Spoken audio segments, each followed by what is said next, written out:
My name is Jeffrey Walker, and in 2006, I found myself in the Cascade Siskiyou National Monument in southern Oregon. It wasn't a planned getaway. I was running from a messy breakup and an even messier financial situation. Camping seemed like a cheap solution. With a borrowed tent, a Costco multi-pack of trail mix, and no real survival skills, I figured I'd channel my inner rugged individualist. Spoiler alert, I am not that guy. The morning was uneventful. I hiked a couple of easy trails, marveling at the towering Douglas firs and the strange quiet of the forest. Not the peaceful kind of quiet, but the sort that made your skin crawl, like when someone stares at you for too long. Still, I pressed on. The campsite was isolated, just me and a rented Ford Focus parked a mile down a gravel road. Not another soul in sight. Around midday, I decided to explore a narrow, unmarked trail I'd spotted earlier. It wound down into a ravine, the air growing cooler and the sunlight dimming as the canopy thickened overhead. About 30 minutes in, I came across a clearing with what I first thought was an old fire pit. It was a circle of blackened stones, but they weren't charred from fire. They were slick, as if oozing some kind of residue. Surrounding the stones were odd carved sticks planted upright in the ground.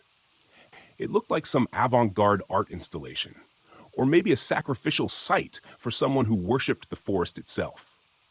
I muttered something about hippies and turned back the way I'd come. Only after walking for what felt like 20 minutes, I ended up back at the clearing. At first, I thought it was déjà vu. Then I noticed the trail I'd left was gone.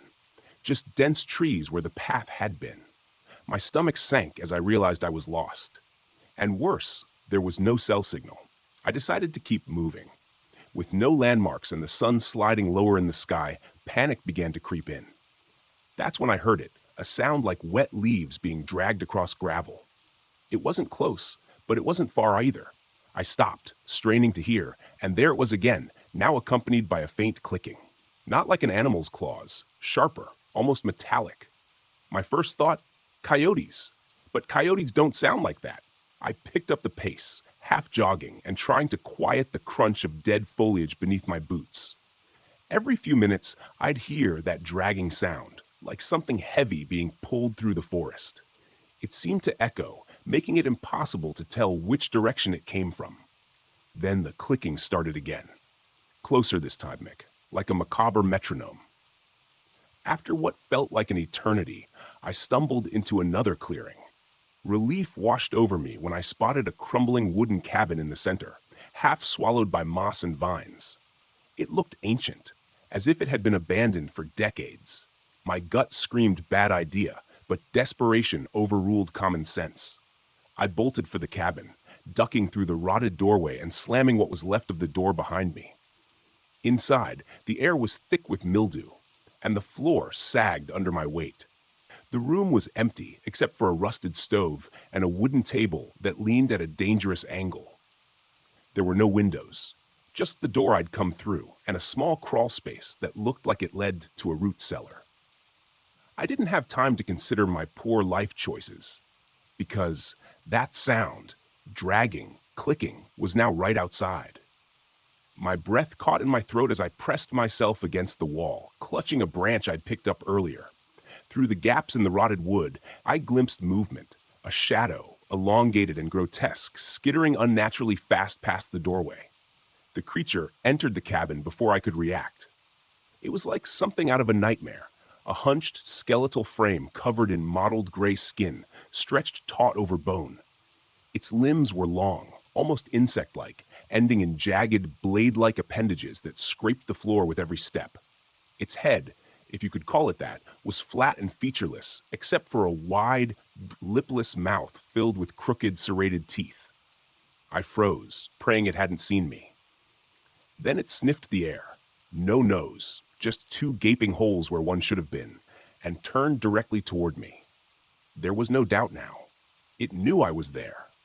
I swung the branch as it lunged forward, the impact doing little more than startling it.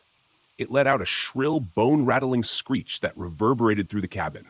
I ducked as it swiped at me with one of its bladed limbs, splintering the wall behind me. My options were rapidly dwindling. Spotting the crawl space, I dove for it, narrowly avoiding another strike. The wood beneath me gave way, and I tumbled into the cellar, landing in a heap of dirt and old rotted planks. Above me, the creature slashed at the floor, its claws punching through like jagged spears. I scrambled backward, searching frantically for anything resembling a weapon. My hand closed around a rusted metal pipe, its surface crusted with who knows what. The creature forced its way through the opening, landing with a sickening thud. In the dim light, it was even more horrifying up close. Its limbs moved with an unnatural fluidity, and the smell of decay radiated from its body, choking the air. I swung the pipe as hard as I could, catching it across what I assumed was its torso. The impact elicited a gurgling hiss, but it barely staggered. Desperate, I spotted a jagged shard of wood from the broken planks. As the creature lunged again, I drove the shard upward with every ounce of strength I had.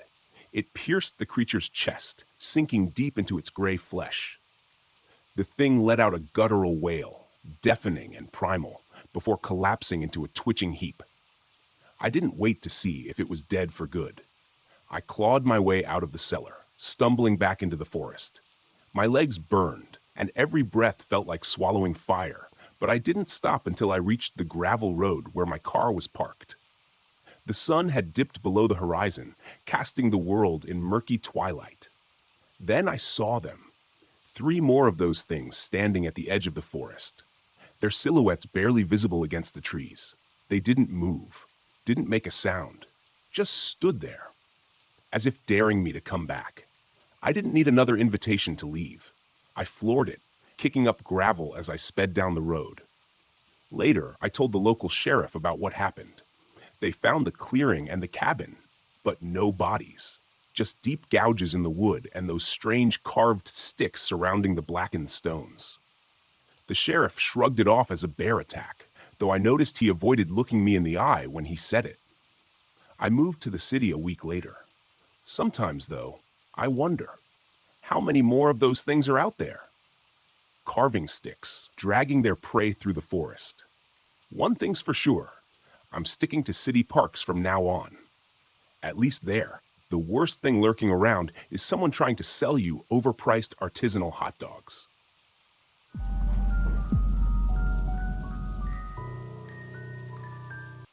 My name is Linda Fisher. I'm 31 years old, and I make a living traveling solo across the country in my camper van, documenting off-the-grid destinations for my blog. What happened to me in Ocala National Forest wasn't a story I wanted to write, but I have to. I don't know if I got out. I arrived at Ocala National Forest late in the afternoon after a long drive through back roads and pine forests. It was my first time here, though I'd read about the area. People talked about disappearances, strange voices in the woods. I thought it was all folklore, the kind of thing locals tell to keep kids from wandering off. I found a clearing near a small lake and parked my van. It was perfect, isolated, quiet. Just me, my camera, and a few days of peace. The first sign that something was wrong happened within an hour. I was setting up my tripod near the van when I checked my phone for the time, 5:15 p.m. When I glanced again, it was 8:45. I felt like I had blinked. I hadn't eaten, hadn't moved from my spot. The sun was still setting, but somehow 3 hours were gone. I shrugged it off. Maybe I was more tired than I realized. Maybe my phone had glitched. That night, as I was lying in bed inside the van, I heard something outside. A knock. Soft, deliberate. I sat up, heart hammering. I listened. Knock, knock. I reached for my phone. No signal. I took a deep breath and peered out the window. Nothing. Just the dark outline of the trees unmoving in the still air. Then I saw them. Footprints. Bare, human footprints in the dirt circling my van. The next morning, I woke up exhausted. I checked my camera, flipping through the photos I had taken the day before. Then I stopped. There were pictures I didn't remember taking, blurry shots of my van, my own shadow stretching across the dirt. One of my bed, taken from inside the van. My stomach twisted. I had locked the doors. No one else was here. I told myself there was a rational explanation. Maybe I had set the camera on a timer. Maybe I was sleepwalking. Maybe. That afternoon I went hiking. The forest was dense, the air thick with humidity. I stopped to take a few shots of the moss-draped trees when I noticed something up ahead. A person. A woman. Wearing my clothes. I froze. She was walking through the trees, her back to me. Same dark green jacket, same jeans, same brown hiking boots. "Hey!" I called out. She stopped, turned. I couldn't see her face, just a blank, featureless void where it should have been. I stumbled backward, nearly dropping my camera. When I looked again, she was gone. I ran back to the van. I locked the doors. I pulled the curtains shut. That night, my reflection started acting strange. At first, it was subtle, a delay, a flicker. I turned my head, and for a split second, the reflection didn't. Then it smiled. I didn't. I grabbed my phone, my hands shaking. I took a selfie just to be sure. When I checked the screen, the photo showed two of me, one standing behind me, watching. I threw my phone across the van and curled up under the blankets, forcing my eyes shut. In the silence, I heard something outside. My own voice. "Claire, let me in." I bit my lip so hard I tasted blood. "Claire, I'm cold." I squeezed my eyes shut. The voice grew fainter, further away. Then, just before dawn, a text message from my own number. "Let me in." I packed up at first light. The van wouldn't start. The engine, the battery, everything was fine. It just wouldn't turn over. Like the forest had made up its mind. I wasn't leaving. I ran. I grabbed my pack and bolted down the dirt road, my breath coming fast and ragged. I didn't know where I was going, but I knew I had to move. Then I saw her. Ahead of me. She was standing in the middle of the road, waiting. She was me. Same clothes, same face, same eyes. She smiled, and I felt it, like something inside me was pulling, unraveling, like she was taking something I didn't know I was losing. I turned and ran the other way. The road looped. I ended up right back at my van. I don't know how long I sat there, shaking. The sun was setting again, and I was afraid to close my eyes. That was when I saw the notebook, mine, lying open on the dashboard. The pages were filled with my handwriting, but I hadn't written them. They weren't words, just one sentence, over and over. IMMCLA. My hands went numb. I heard the knocking again, soft, gentle, a whisper, right against the door. "It's okay now. You can let go." I clenched my teeth, shook my head. The whisper became a laugh, a soft, breathy giggle, like she knew something I didn't. The world went black. When I woke up, I was outside, lying in the dirt, barefoot. My footprints led back to the van, but I didn't remember walking. I got up slowly, my head pounding. Something felt wrong. I checked my reflection in the van's side mirror. It moved a second too late, and it was still smiling. I don't remember how I got out. I must have walked. A trucker found me on the side of the road, dazed, covered in dirt. I told him I was lost, that my van had broken down. He drove me to the nearest town. I never went back. But sometimes when I take a picture, I see something in the background, a shadow, a figure, a woman, wearing my clothes, smiling.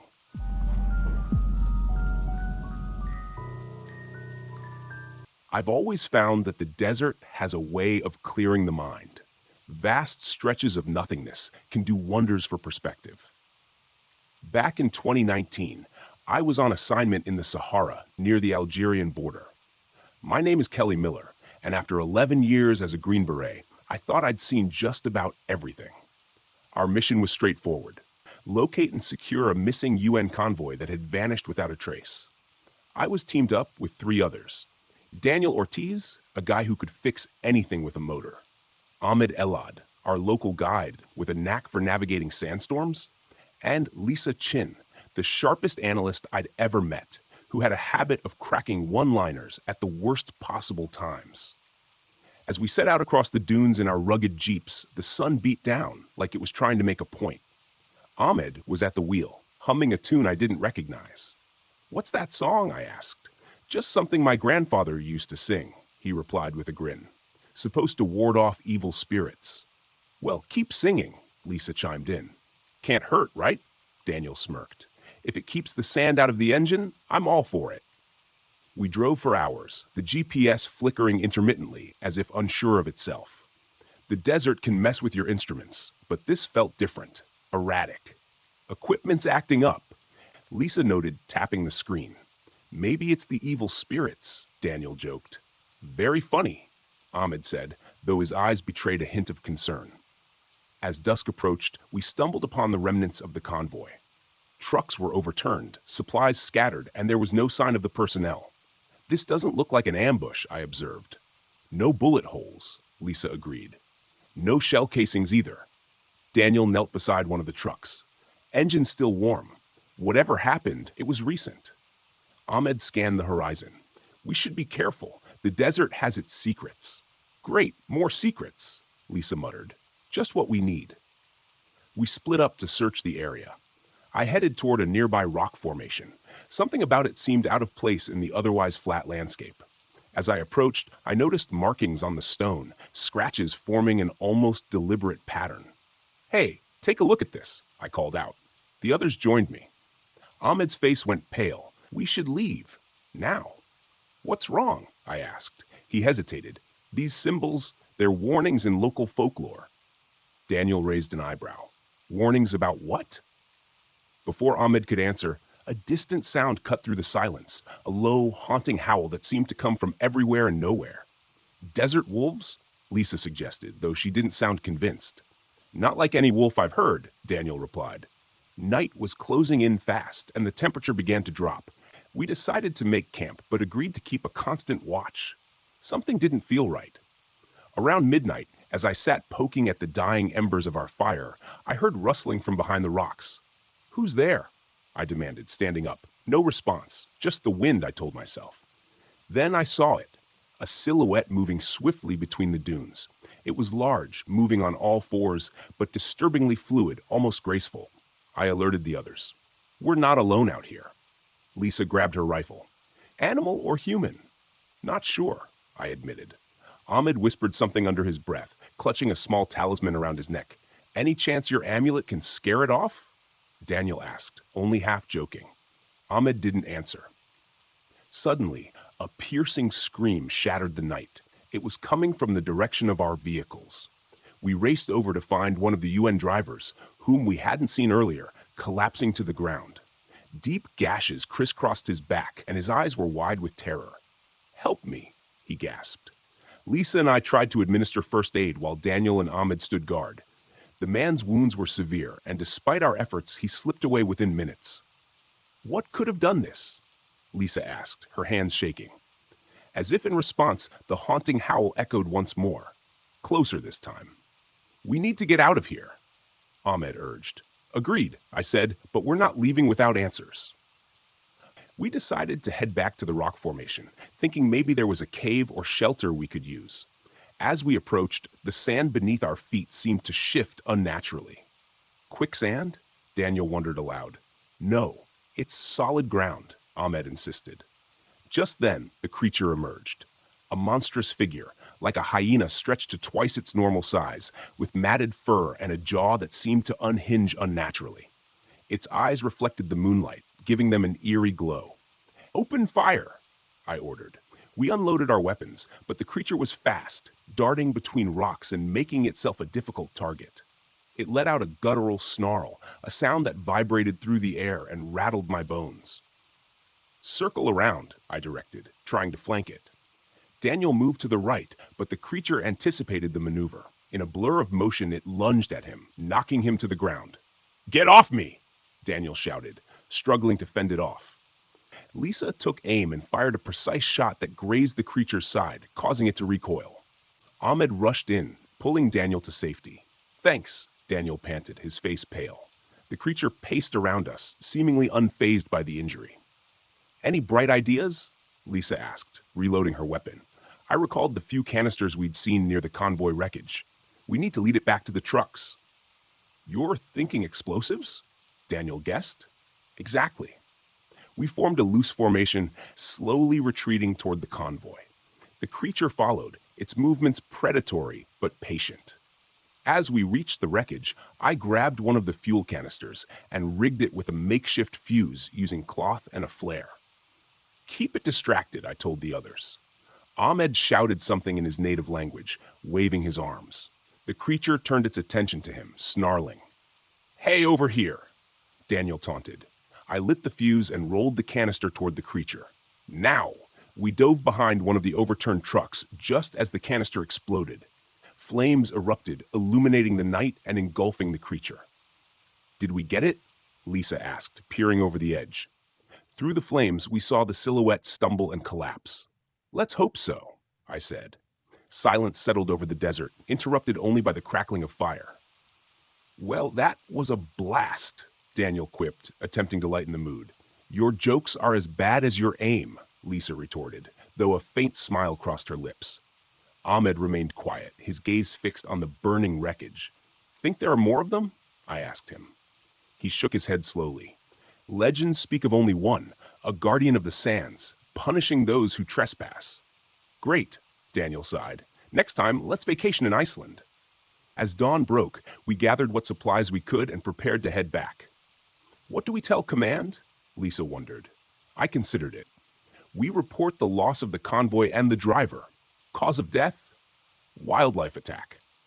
"That's one way to put it," Daniel agreed. Ahmed glanced at me. Some things are better left unsaid." I nodded. "Let's keep this between us." We started the long drive back. The rising sun cast long shadows across the dunes. The radio crackled to life with static, and for once, it was a comforting sound. "At least the equipment's working again," Lisa remarked. "Silver linings," Daniel added. As we reached the outskirts of the desert, I took one last look at the endless sea of sand. "What's on your mind?" Ahmed asked. "Just thinking. I might stick to forests from now on," I replied. He chuckled softly. "Every place has its secrets." "Yeah, but at least trees don't usually try to eat me." "Depends on the forest," Lisa interjected. "Remind me to tell you about the time I was in the Amazon." On second thought, maybe city life wasn't so bad. On second thought, maybe city life isn't so bad, Daniel mused. We drove on, the tension easing with each mile. The desert had tested us, but we made it out, scarred but alive. Back at the base, debriefing was mercifully brief. The higher-ups seemed content with our report, attributing the losses to known hazards. As we parted ways, Daniel clapped me on the shoulder. "Next mission, let's lobby for beachfront duty." "Only if you promise not to attract any monsters," I shot back. "No guarantees," he laughed. Lisa headed toward the comms room. "I've got reports to file.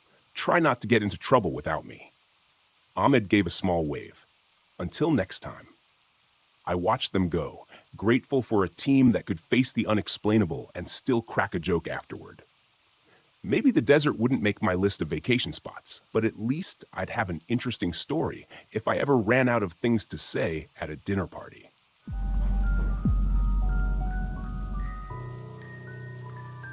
My name is Timothy Perez. I was 27 years old when it happened. I don't tell this story because I want to. I tell it because I need to. People need to know what's out there, what's hiding in the places the maps call wild and empty. I used to think nothing scared me. I don't think that anymore. It was supposed to be a week-long RV trip through Florida's backwoods. Just me, my girlfriend Lisa, my best friend Tommy, and his buddy Trevor. We had planned it for months, an escape from the city, from our jobs, from reality. Tate's Hell State Forest sounded perfect. Isolated, beautiful, untouched. A little too untouched, as we would soon learn. The trouble started before we even reached our campsite. We were deep in the forest when the RV jolted violently, throwing Lisa against the window. The sound of crunching metal and hissing air followed. I slammed on the brakes. "What the hell was that?" Tommy asked, his hands gripping the dashboard. I jumped out to check. The front tire was shredded, destroyed by a row of rusted nails hidden beneath a layer of leaves and mud. Someone had put them there. "This isn't normal," Lisa muttered, standing beside me. Her auburn hair clung to her face in the humid air, her green eyes scanning the trees like they were watching her back. "Who the hell booby-traps a road?" "Poachers," Tommy guessed. "Or just some wanting to mess with tourists." Trevor, the quietest of us, crouched near the tire. "We're stuck." He wasn't wrong. We had no cell service, no spare, and no way to call for help. The nearest ranger station was a long, miserable hike away. I suggested we camp for the night and figure it out in the morning. Everyone agreed, though Lisa looked uneasy. That night, things got worse. It started with the noises. At first, I thought it was just the wind moving through the trees. But it wasn't. I heard whispers, low, breathy voices, laughter, the kind of laughter that didn't belong. "Did you hear that?" Lisa whispered, gripping my arm. "Yeah," I admitted. Tommy unzipped the tent. "The hell is out there?" Trevor was already up, staring into the darkness. "Footsteps," he murmured. "Barefoot. We found the prints in the morning. Large, human, but wrong, too long, too narrow, like someone had been walking on the edges of their feet. They circled our campsite, never coming closer than a few yards." Then we found the doll. It was sitting on a log near the fire pit, a small, crude thing made of sticks and twine, its mouth sewn shut with what looked like human hair. Lisa refused to touch it. No, this is some Blair Witch." Trevor picked it up, inspecting the dark stains on its arms. Dried blood. We should have left then. But we didn't. We were arrogant. We thought we could handle it. That afternoon, Trevor went missing. He said he was going to take a leak and never came back. At first, we laughed it off, thinking he was messing with us. But when an hour passed, we started searching. We found his flashlight lying in the dirt. The lens cracked. His footprints stopped suddenly, like he had been lifted off the ground. Lisa wanted to leave. Tommy agreed. I told them we had to find Trevor first, and then he came back. It was just before sunset when he walked into camp. His clothes were dirty, his face blank. "Jesus, Trevor, where the hell have you been?" I demanded. "Got lost," he said. His voice was flat. "Wrong." Lisa grabbed my arm and whispered, "That's not Trevor." I laughed it off. I shouldn't have. That night I woke up to whispering. I rolled over and saw Trevor sitting outside the tent, his back to me, mumbling to something I couldn't see. "Trevor?" He turned his head slightly, but not all the way. "Go back to sleep." I didn't. In the morning, Lisa pulled me aside. "Something's wrong with him, Timothy." "Yeah," I admitted. "But what do? We leave. Now." Before we could, Tommy went missing. We searched all day, shouting his name, finding nothing but broken branches and deep, sunken footprints leading into the swamp. "He's gone," Lisa whispered, tears welling in her eyes. Then we heard the scream. It was distant but unmistakable. Tommy. He was alive. He was in trouble. Trevor turned to us, grinning for the first time in days. "We should go after him." Something about the way he said it made my stomach turn. Still, I grabbed a knife and a flashlight, and Lisa followed. We ran toward the sound, deeper into the forest. The air grew thick with the stench of rot. Then we saw the pit. It was a deep hole, lined with sharpened sticks. Bones littered the bottom. Human bones. And Tommy was there, bound and gagged, his eyes wide with terror. "Jesus!" I jumped down, cutting the ropes around his wrists. "Who did this to you?" Before he could answer, something hit me. Hard. When I came to, Lisa was screaming. I was tied to a wooden post, my arms wrenched behind my back. Firelight flickered, revealing figures moving through the trees. Thin, half-naked men and women with hollow eyes and sharpened teeth. They grinned at me, their mouths smeared with blood. Cannibals. And standing among them, smiling like he belonged, was Trevor. "Trevor," I croaked. He crouched beside me. "You shouldn't have come looking for Tommy." I struggled, but the ropes were too tight. Lisa was tied next to me, her breath coming in ragged gasps. "You were always the hero," Trevor whispered. "Always the one everyone looked up to. But out here, you're nothing." I spat at him. "You're insane." He wiped his face and smirked. "You'll see. Soon enough." The cult leader approached, his face covered in scars. He muttered something in a language I didn't recognize, then pointed at Lisa. Two men grabbed her. She screamed. I thrashed against my restraints. "No, take me instead." Trevor leaned in. "That's not how this works." I did the only thing I could. I bit down on the rope, sawing at it with my teeth. The fibers tore against my tongue. Then I heard Lisa cry out in pain. I snapped. With a final yank, the rope gave. I ripped my arms free and grabbed a burning log from the fire. I swung it into the nearest cannibal's face, the heat peeling skin from bone. Lisa kicked the man holding her. I grabbed a knife from the ground and cut her loose. Then we ran. The cult screamed behind us, their footsteps slamming against the dirt. I didn't look back. Somewhere in the chaos, Trevor shouted, "Timothy, wait!" I turned and saw him standing at the tree line, his face twisted in something like regret. "Please," he begged. "I didn't want this." Lisa raised the knife. I hesitated. Then I saw his smile flicker back. I stabbed him in the throat. We found the road just as a truck came around the bend. The driver nearly crashed trying to avoid us. We never spoke to the police. There was nothing to find. No evidence, no bodies, only nightmares. And sometimes, late at night, I think about Trevor, and I wonder if I really killed him.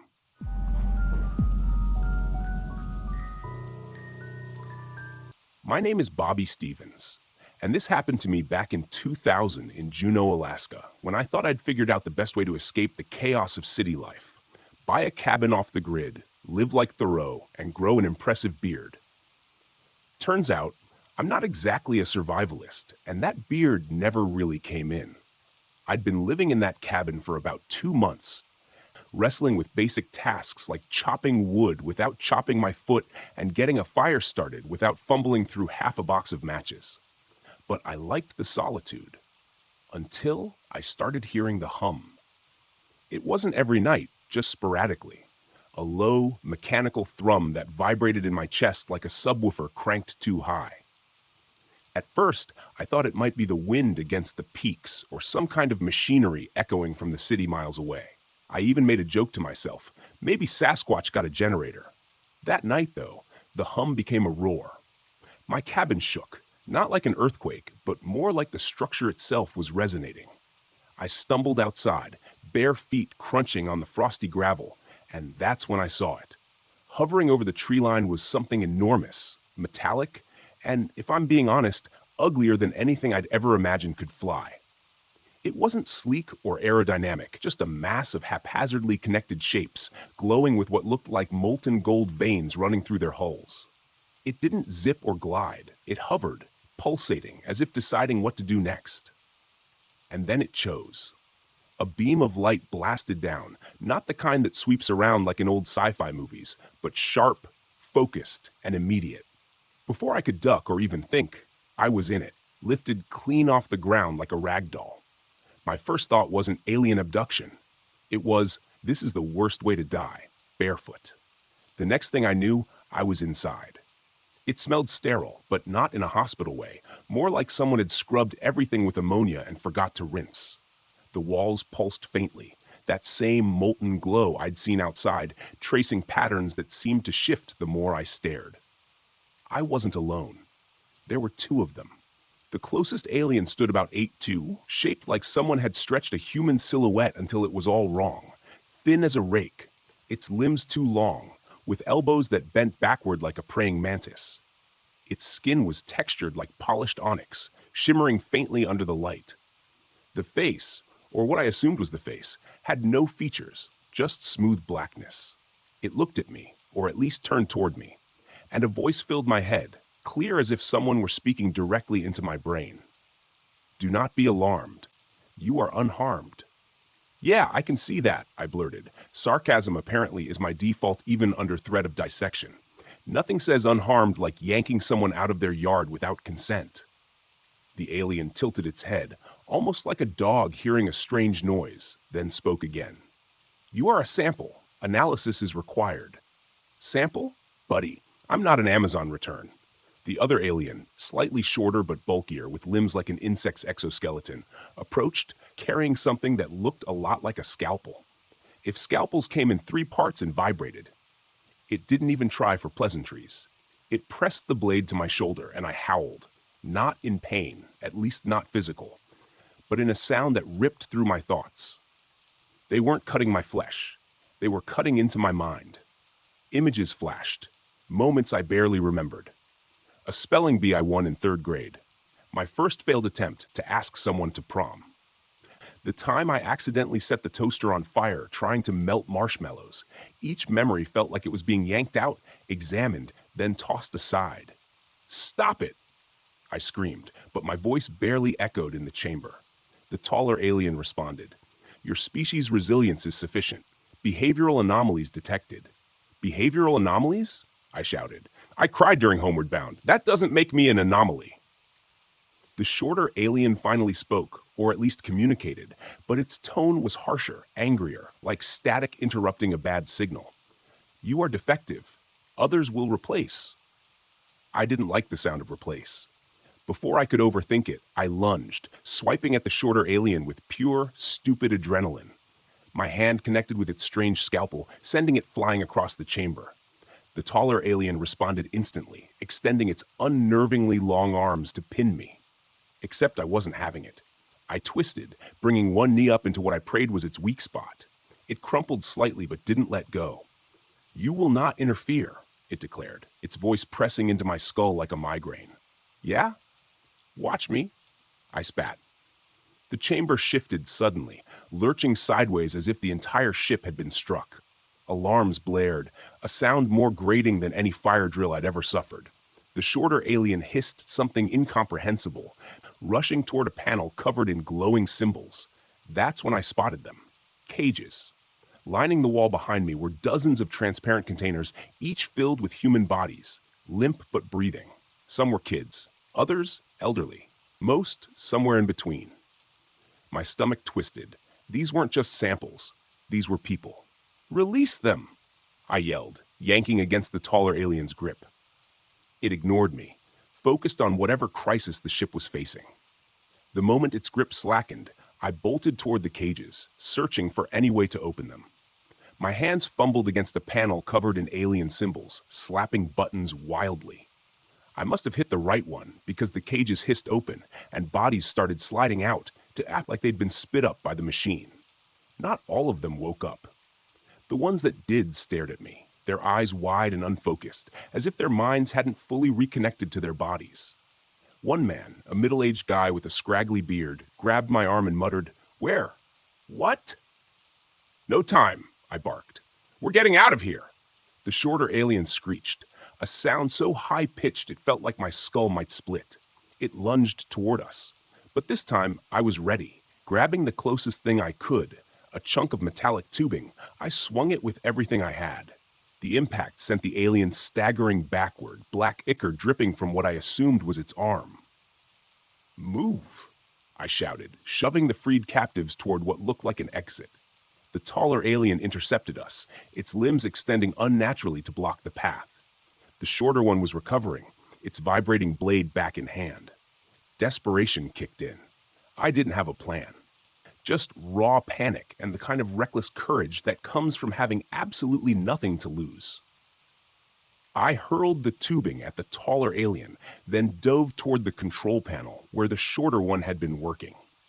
Symbols glowed and flickered, and I jabbed at them, praying I wasn't about to blow us all to smithereens. The ship jolted violently, tilting us sideways. The shorter alien screeched again, its blades skittering across the floor. One of the freed captives, a wiry teenager, grabbed the weapon and drove it into the alien's chest. Black liquid sprayed. The creature collapsed, twitching. "Gross," the kid muttered, tossing the blade aside. The taller alien turned toward the chaos, momentarily distracted. I seized the chance, slamming another button on the panel. A hatch opened behind us, revealing a tunnel of blinding white light. "Run!" I screamed. We dove through, one by one, tumbling onto cold, rocky ground. Behind us, the ship shuddered, emitting a deafening hum, before it shot skyward, vanishing into the night. We weren't alone. Bodies littered the forest clearing, some mangled beyond recognition, others eerily pristine. The survivors stared in stunned silence, the weight of what we had just escaped sinking in. Later, investigators swarmed the area, documenting the carnage. Autopsies revealed surgical scars and strange metallic implants in the deceased. Authorities claimed it was a cult gone wrong, a mass delusion fueled by hysteria. They didn't believe us. But I saw the symbols, the cages, the ichor-stained blade. And I know this. Whatever those things were, they weren't done collecting.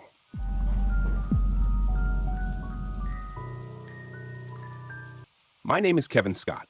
I'm 31 years old, and I swear to God, everything I'm about to tell you is real.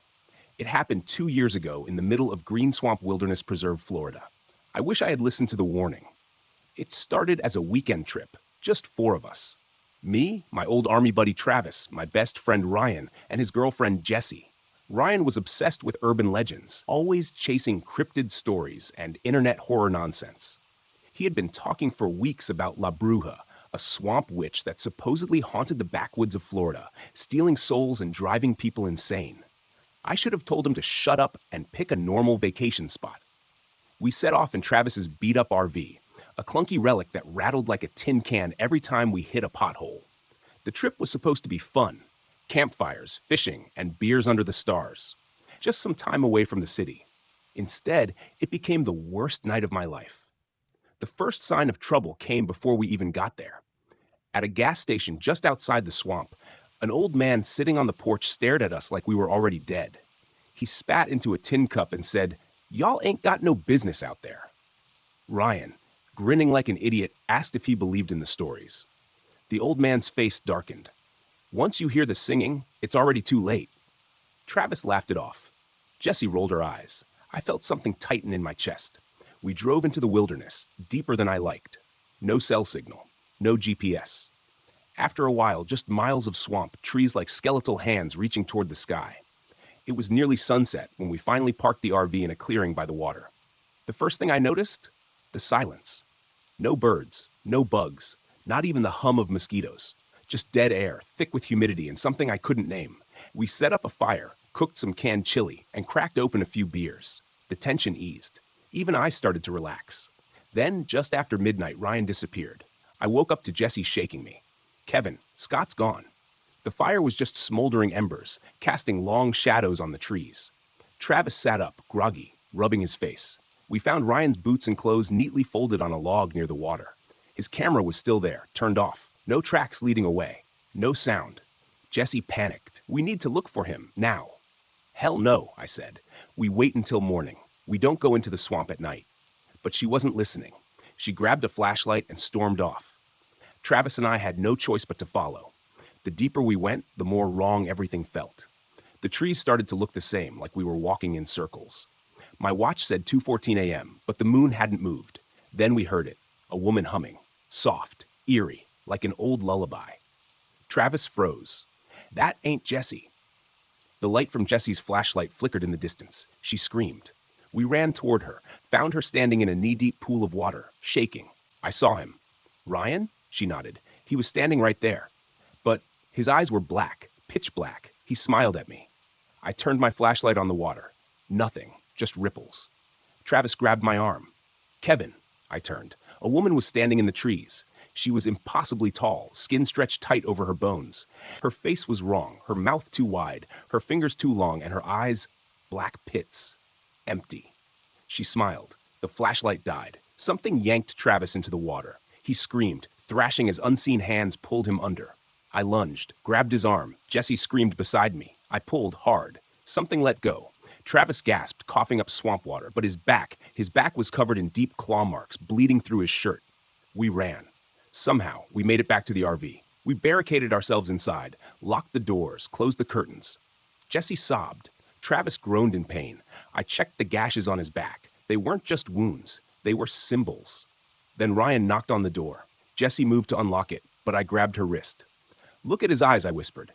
Through the window, I saw him standing in the moonlight, smiling, too wide, his black eyes gleaming. "Let me in, guys," he said. His voice layered, his and something else. Jessie broke. "It's him. We have to let him in." Travis, still weak, just muttered, Don't. I grabbed my knife. Ryan kept knocking, louder, then pounding. I stepped forward, gripping the handle, my heart slamming in my chest. Then Ryan stopped. Silence. I peeked out the window. Gone. We didn't sleep. Every few minutes, I swore I heard whispering outside, soft laughter, scratching on the walls. Around dawn, Jessie had had enough. She grabbed a backpack. "I'm going for help." I grabbed her arm. "No, you're not." She shook me off. "I can't stay in here, Kevin. I can't." She ran outside before I could stop her. She screamed. I bolted after her. Nothing. Just her flashlight on the ground. She was gone. Vanished. Travis and I sat there in stunned silence. I wanted to cry, to scream, but I couldn't. Then Ryan came back. He walked right out of the trees, smiling, naked except for his jeans. His eyes, normal again. His voice, his own. "What's wrong?" he asked. "You guys look like you've seen a ghost." Travis whispered, No. I clenched my knife. "Where's Jessie?" Ryan tilted his head. "Who's Jessie?" My stomach dropped. Travis lost it. He grabbed a tire iron and swung at Ryan, but Ryan moved too fast, too fluid. He caught the iron mid-swing. Smiled. "Don't do that, buddy." I grabbed Travis and dragged him back toward the RV. We locked the door, boarded up the windows with what little we had left. Ryan sat outside, just sat there, smiling, and night fell again. Travis stopped responding. He was burning up, feverish, and then the humming started again. Ryan started laughing. I heard Jesse's voice whisper through the walls. "Kevin, let me in." I closed my eyes, held my breath. At some point, Travis stopped breathing. Morning came. Ryan was gone. Travis was cold. I didn't wait any longer. I ran through the swamp, not stopping, not caring what was behind me. I ran until I saw a road. A trucker found me, half crazed, covered in mud and blood. They never found Travis's body, or Jesse's. They did find the RV, though. The doors ripped off. The inside, covered in deep claw marks. And Ryan? He was on the news a week later, found wandering near the swamp. No memory of what happened. He doesn't remember me. But sometimes I wake up at night and I hear the humming.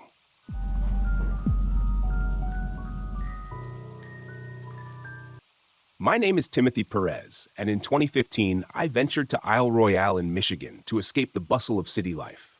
I'd always been the kind of guy who preferred the whisper of the trees over the honking of horns, and this remote island seemed like the perfect getaway.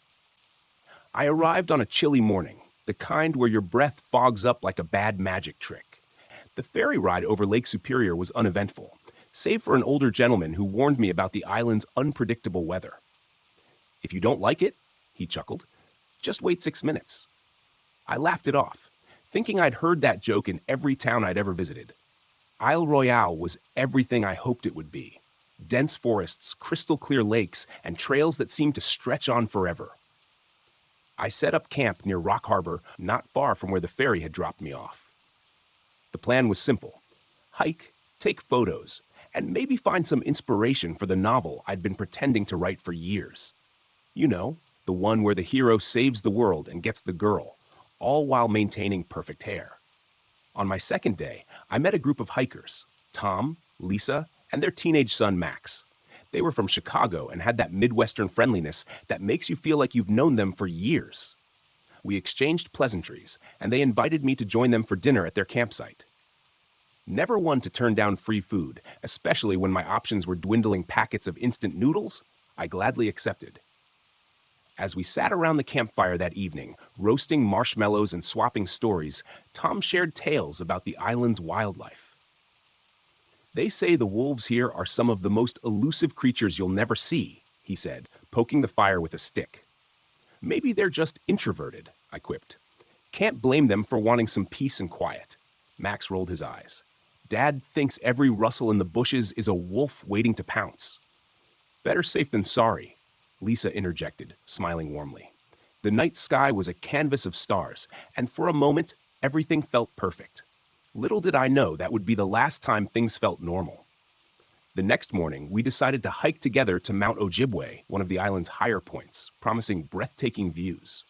As we trekked through the forest, conversations flowed easily. Max complained about not having seltzers. Tom told another one of his infamous dad jokes. "Why don't oysters donate to charity?" "Because they're shellfish." And Lisa kept us all in line with her motherly charm. About halfway up, we stumbled upon an old, abandoned ranger station. It looked like it hadn't seen maintenance since flip phones were cutting-edge technology. Curious, we decided to take a look inside. The door creaked ominously. Classic horror movie stuff, I know. The interior was sparse. A broken chair, a desk with outdated maps, and a musty smell that could have been bottled and sold as ode to neglect. Max found a faded journal tucked in a drawer. Flipping through it, his face paled. "Listen to this," he said. "June 5th, 1998, sightings of an unknown animal have increased. Rangers advised to travel in pairs. 2 hikers reported missing." "Probably just old campfire stories," I suggested, trying to lighten the mood.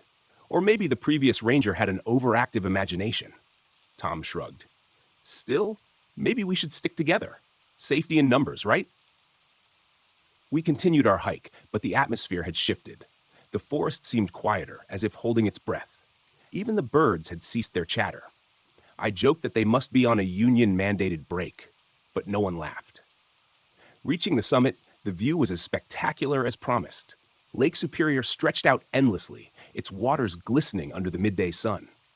We ate lunch in relative silence, the earlier unease still lingering. On our way back, we noticed something odd. The forest floor, which had been carpeted with leaves and twigs, now showed signs of disturbance. Deep gashes marred the trees, and patches of ground looked as though they'd been clawed by something large. Probably a bear, Tom speculated, though his voice lacked conviction. Do bears even live on this island? Lisa asked, her eyes wide. Mostly wolves and moose, I replied, but I've never heard of moose doing this. Max snapped a few pictures. Maybe we'll go viral, he said, attempting a grin. Teen documents mysterious forest creature. Click here to find out what happens next. Let's keep moving, Tom suggested, picking up the pace. As we neared the split where we'd go our separate ways, me back to Rock Harbor, them to their campsite, Tom placed a hand on my shoulder. You sure you don't want to join us for dinner again? I smiled. Thanks, but I think I'll turn in early tonight. Besides, I can't mooch off you guys forever. Lisa handed me a walkie-talkie. Just in case. Channel 6, we'd feel better knowing we can reach you. I accepted it gratefully.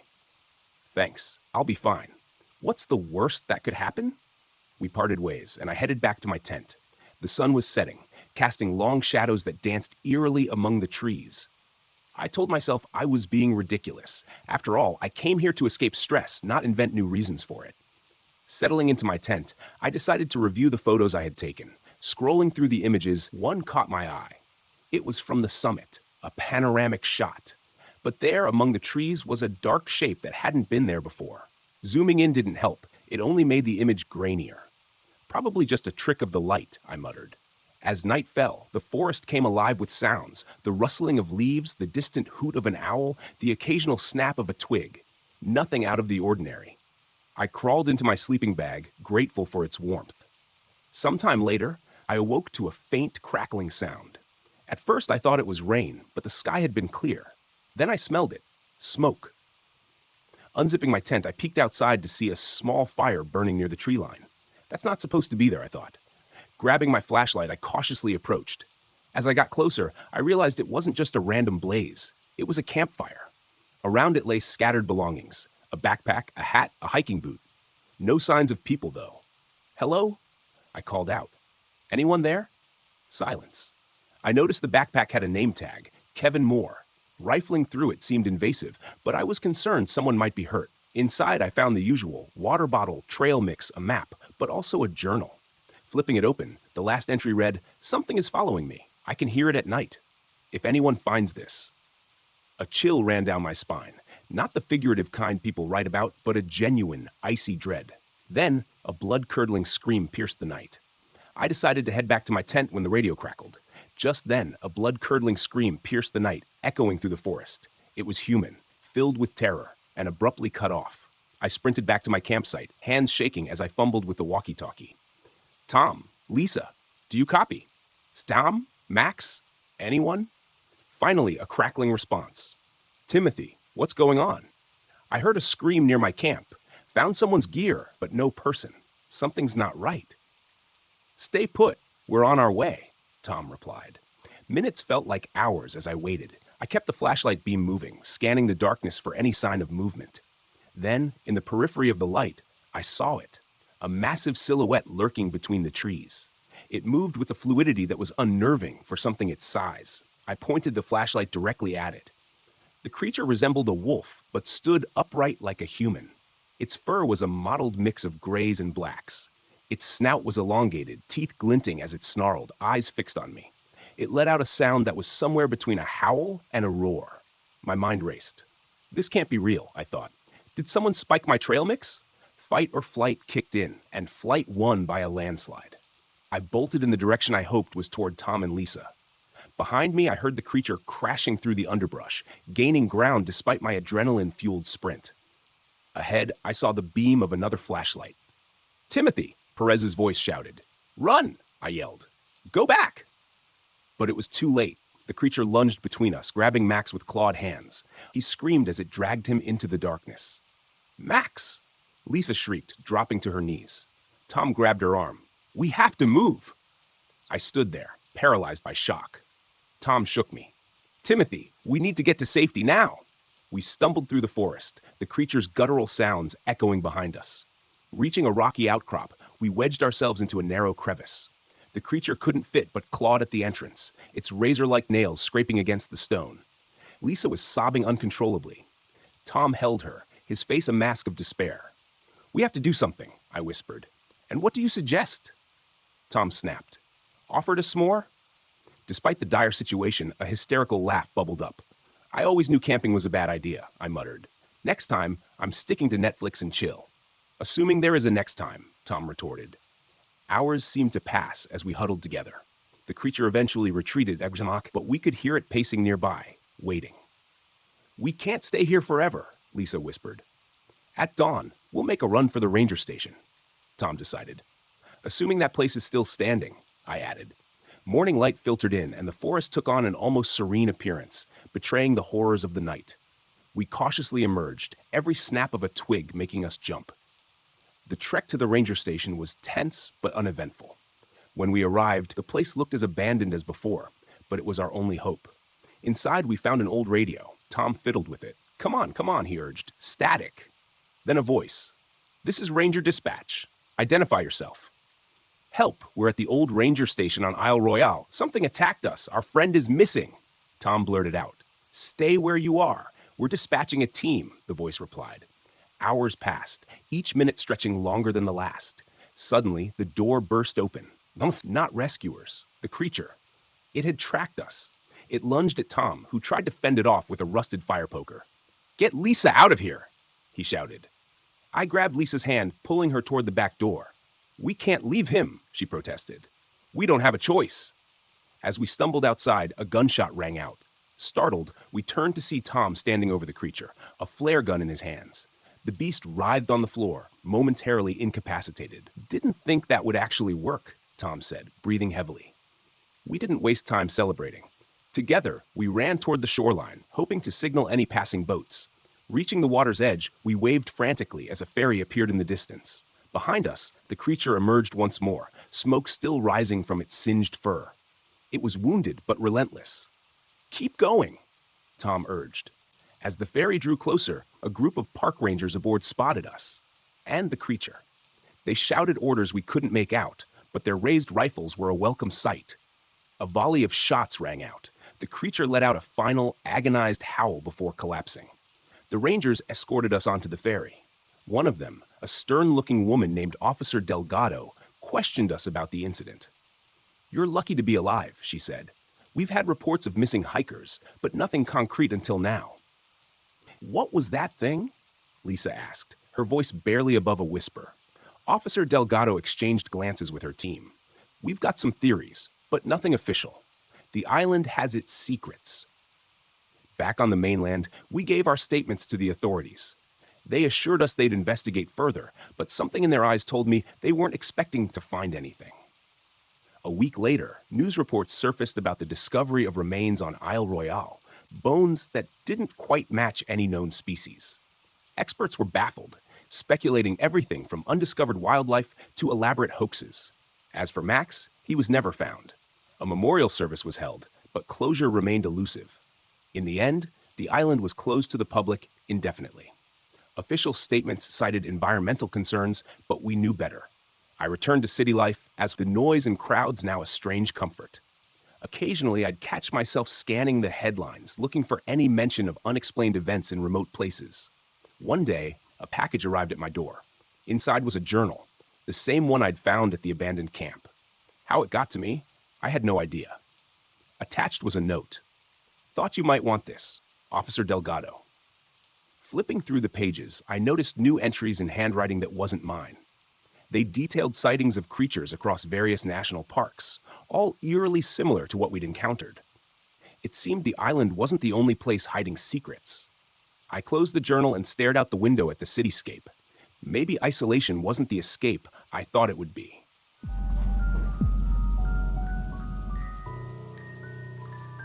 My name is Austin Gibson.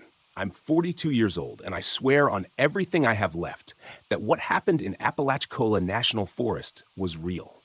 I don't drink anymore. I can't, because every time I do, I see that thing's face grinning back at me in the dark. I drove my old RV into the forest a few years ago, thinking I needed some time alone after the divorce. I wasn't sleeping much. My hands shook if I wasn't holding a beer. My ex-wife Lisa said I needed help, but what I needed was space. Silence. So I packed up took a few cases of whiskey, and drove out to the deepest part of Apalachicola, where no one would bother me. The road was bad, worse than I expected. The deeper I went, the more the trees closed in, thick moss hanging from the branches like dead fingers. I didn't see another car for miles. That's how I wanted it. Just me, the swamp, and enough liquor to make me forget why I was out there in the first place. I found a clearing near the water and parked. No cell service, no radio reception, just the sound of frogs and the occasional rustling in the brush. The air was thick, humid as hell, and the sun was already sinking. The first thing that went wrong was the RV's battery. I killed the engine, went outside to take a leak, and when I came back, the lights wouldn't turn on. No power, no reason for it either. The damn thing had been fine all the way there. I figured I'd deal with it in the morning. That night, I sat by the fire, drinking, trying not to think about Lisa or the divorce, or the fact that I had nowhere to go when I got back. Then the knocking started. Soft, like fingertips against the metal. I turned my head slowly toward the RV. Nothing. Probably a branch, I told myself. Or an animal. I went inside, locking the door behind me. I lay down on the small cot, listening. Knock, knock, knock. I sat up, my breath caught in my throat. It was coming from the other side now, near the back window. I grabbed my flashlight and yanked open the curtain. Nothing but darkness. I shut the curtain, turned over, and tried to sleep. At some point in the night, the radio turned on. It hadn't worked in years. The damn thing was busted, fried from an old battery issue. But now it crackled with static. And through it, a song started playing. Lisa used to love that song. But the lyrics were wrong. The voice singing was off, slow, stretched, like someone mimicking a record player at half speed. I yanked the power knob. The music stopped. I didn't sleep after that. The next morning, I went outside to check the engine. That's when I saw the footprints. Not mine. They circled the RV, stopping right outside my window. Bare footprints, too long, like the toes had been stretched out. I told myself it was some local screwing with me, someone trying to scare me off. I decided I'd had enough of that spot, so I packed up to leave. Got in the driver's seat, turned the key. Nothing. The RV wouldn't start. I opened the hood, checked the wires. Everything looked fine, but it was like the engine was just dead, like the damn thing had given up. I was stuck. That's when I saw the man in the trees, far off, just standing between the pines, his head tilted, watching me. I called out, but he didn't move. I took a step forward. "Hey, buddy, you lost?" He took a step back, fading into the shadows. I ran toward where he had been, but by the time I got there, the trees were empty. No footprints, no broken branches, nothing. I went back to camp, locking myself in the RV even though I knew that wouldn't do much. I spent the rest of the day trying to fix the engine, trying to find some rational explanation. Then the knocking came back. But this time, it was coming from the door. I froze. Knock, knock, knock. I swallowed hard, gripping the handle of my knife. Who's there? Silence. Then a voice. Low calm. "Danny." My breath hitched. "Lisa." I backed away from the door. The handle rattled. "Danny, let me in." My hands shook. My head felt light. I hadn't spoken to Lisa in weeks. She wasn't here. She couldn't be here. I peeked out the window. She was standing there. Lisa, in the blue dress she wore the night she left me. Her hair down. Her lips curled in that soft little smile she used to give me when we were happy. I squeezed my eyes shut. I was hallucinating. The booze, the stress, that was all it was. When I opened my eyes, she was closer, right outside the window, smiling, too wide, her lips curled back, revealing too many teeth. I screamed and threw myself back. The knocking stopped. I didn't open the door. I didn't sleep. The next day, I tried to hike out. No matter how far I walked, I always ended up back at the RV. By sunset, I was losing my mind. Then the park ranger showed up. He came walking down the path like nothing was wrong, clipboard in hand. "You lost, sir?" I ran up to him. "Jesus, man, you gotta help me. My RV's dead. Then I saw his badge. Holloway, my last name. I stepped back. "What the hell?" He just smiled. "You're not supposed to be here, Danny." I ran. I ran until my lungs burned, but no matter which way I went, I always ended up back at that damn RV. That night, the radio came on again. This time, it wasn't music. It was a voice, deep, laughing. "You're almost ready to let go." I covered my ears. "Shut up. Shut the hell up." The mirror in the RV cracked, and my own face smiled back at me. "Danny," it whispered. "You know why she left." I backed away, shaking. No. You were driving drunk. The air went out of my lungs. You crashed. I shook my head. No, no, she left me. My reflection grinned wider. She didn't leave. She never left. And then I remembered. The rain that night, the headlights spinning, the crunch of metal. I never called the cops. I passed out, woke up in the wreckage, stumbled home, convinced myself she'd just left. But she was still out there, somewhere in the swamp, buried. I fell to my knees, my head in my hands. The voice whispered in my ear, "You can stay here, Danny, or you can let go." I don't know what made me do it, but I grabbed the bottle of whiskey and smashed it against the RV's floor. I lit a match. The fire spread fast. The voice screamed. The last thing I saw before I passed out, Lisa, standing in the flames, smiling. I woke up on the side of the road. My truck was there. The road was dry. The sky was clear. I drove out of that forest and never looked back. But sometimes, at night, I hear the knocking, and when I look in the mirror, I see my own face, smiling back.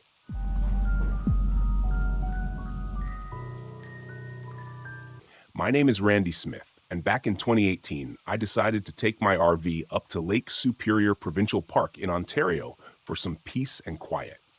Being cooped up in the city was starting to make me feel like a sardine in a can, and I figured some fresh air might do me good. Besides, I've always believed that nature and I have an understanding.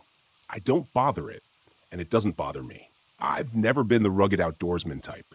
My idea of hiking involves a well-marked trail and a picnic at the end. But the allure of the open road and the promise of solitude were too tempting to pass up. So I packed my essentials, a week's worth of snacks, a stack of books I'd been meaning to read, and enough coffee to fuel a small army. The drive was picturesque, with the trees flaunting their autumn colors like they were showing off. By the time I reached the park, the sun was casting golden hues over the lake, and I felt a sense of calm wash over me. I found a secluded spot near the water, set up camp, and made myself a cup of coffee. This isn't so bad, I thought. Maybe I should write a book, Randy's Adventures in the Wild. As dusk settled, I decided to light a campfire. There's something hypnotic about watching flames dance. It's like nature's television. I was roasting marshmallows, because what's a camping trip without s'mores? When I heard footsteps crunching leaves behind me. "Evening," a voice said. I turned to see a man standing at the edge of my campsite. He was tall and gaunt, with unkempt hair and clothes that looked like they'd been through a war zone. His eyes had a peculiar glint, one that made me instinctively uneasy. "Evening," I replied cautiously. "Can I help you with something?" "Just passing through," he said, smiling in a way that didn't reach his eyes. "Name's Jedediah, but folks call me Jed." "Randy," I offered, though he hadn't asked. "Beautiful night, isn't it?" He stepped closer, eyeing the marshmallows. "Sure is. Mind if I join you for a bit?" Every alarm bell in my head was ringing, but I didn't want to be rude. Actually, I was just about to turn in, long drive and all. He tilted his head, the smile fading. "Fair enough. You take care now." "Will do," I said, watching as he disappeared into the shadows. I let out a breath I hadn't realized I was holding. "Well, that wasn't creepy at all," I muttered, deciding it was indeed time to call it a night. I extinguished the fire and secured the RV. The next morning, I woke to the sound of birds chirping and the smell of pine. I convinced myself that I'd overreacted the night before. Maybe Jed was just a harmless drifter. After breakfast, I decided to explore a nearby trail. I left a note on the dashboard, a habit from watching too many true crime shows, grabbed my backpack, and set off. The trail was serene, with sunlight filtering through the canopy and leaves crunching underfoot. I was about an hour in when I noticed something odd, a campsite just off the path. But it looked abandoned. Curious, I ventured closer. Tents were collapsed, and belongings were strewn about as if the occupants had left in a hurry. Unease settled in my stomach. This is how people end up in horror movies, I joked nervously to myself. I decided to head back. As I turned, I nearly bumped into Jed. "Whoa, you startled me," I exclaimed. "Sorry about that," he said, though he didn't sound sorry at all. "What brings you here?" "Just hiking," I replied, trying to sound casual. "You?" "Same," he said, his gaze fixed on me. "Shame about what happened here." "Yeah, looks like they left in a hurry." He chuckled softly. or something made them leave. I swallowed hard. Well, I should get going. Don't let me keep you, he said, stepping aside. I walked briskly back to the trail, feeling his eyes on me the whole time. By the time I reached my RV, my heart was pounding. Maybe it's time to move on to another site, I thought. I started packing up when I heard a rustling behind me. I spun around, half expecting Jed, but it was another man, this one wearing a park ranger uniform. Sorry to startle you, he said. I'm Ranger Thompson, just making my rounds.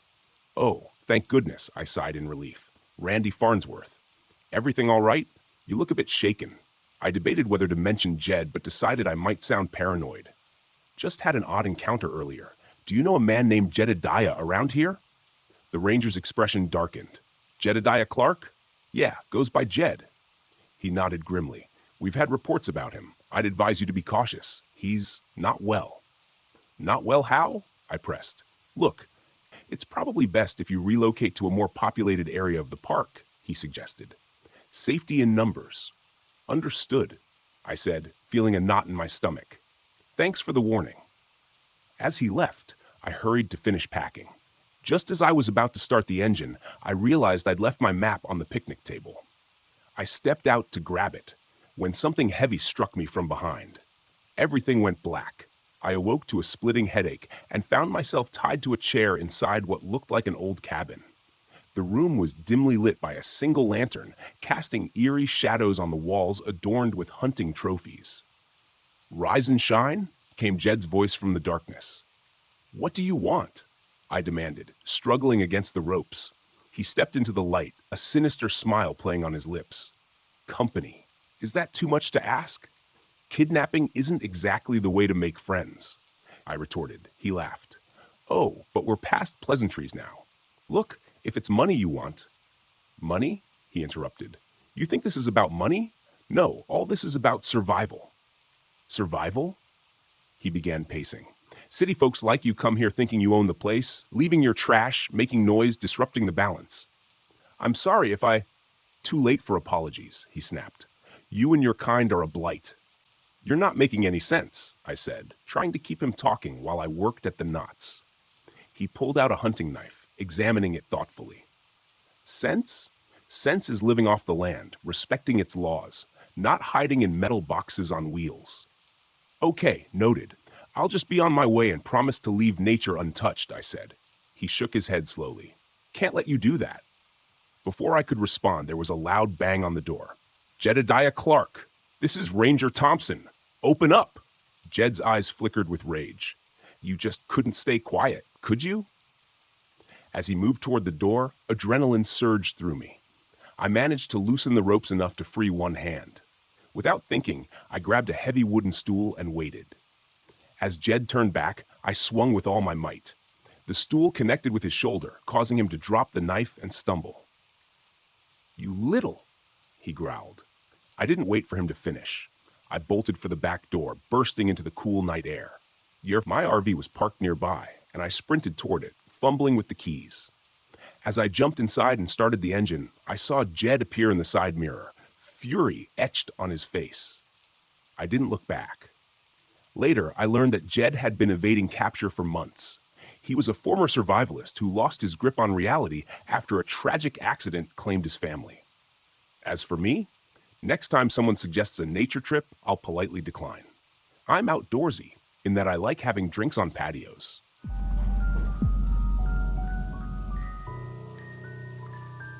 My name is Austin Gibson, and this happened back in 2011 in Shawnee National Forest, Illinois, when I first took a temporary ranger job there to help with the busy fall season. Never suspecting I'd leave that place with shaking hands and a heart full of questions. I remember stepping into that small ranger station around late September, feeling pretty good because I'd managed to snag a cheap motel room in town that morning. I had a bland cheese sandwich for breakfast, just something out of the convenience store freezer section, and washed it down with watery coffee. I wore a faded uniform passed down from a previous hire who'd left mustard stains near the left pocket. It smelled like stale sweat and cheap detergent, but I was just glad to have work. I was 25, broke, and eager to prove myself reliable. I liked the quiet of the forest trails, the dense maples and oaks, and the smell of damp leaves after last week's rain. We had a small team, just me and two others on rotation that day. Tom, older and with a bushy beard that he tied with a rubber band, always joked about his ex-wife and how her new husband sold fancy lawnmowers. And Gina, in her early 40s, usually wore a baseball cap over short-cropped hair. She had a habit of humming some old tune I couldn't place whenever she got nervous. She'd say, "Pat, you know that feeling when you think the woods are just a bit too still?" I didn't know what she meant back then. I thought forests were supposed to be quiet. That morning, Gina handed me a radio and said, "Don't wander off without checking in. It's not summer camp season, but we still get the odd hiker." By noon, I was on a trail known as Pine Hollow Path, which, despite the name, had more oaks than pines. The canopy let through thin beams of light, and the forest floor was scattered with red and brown leaves. I came across a half-eaten energy bar wrapper on the path, which struck me as odd because we usually lectured visitors about leaving no trash. I stuffed it in my pocket.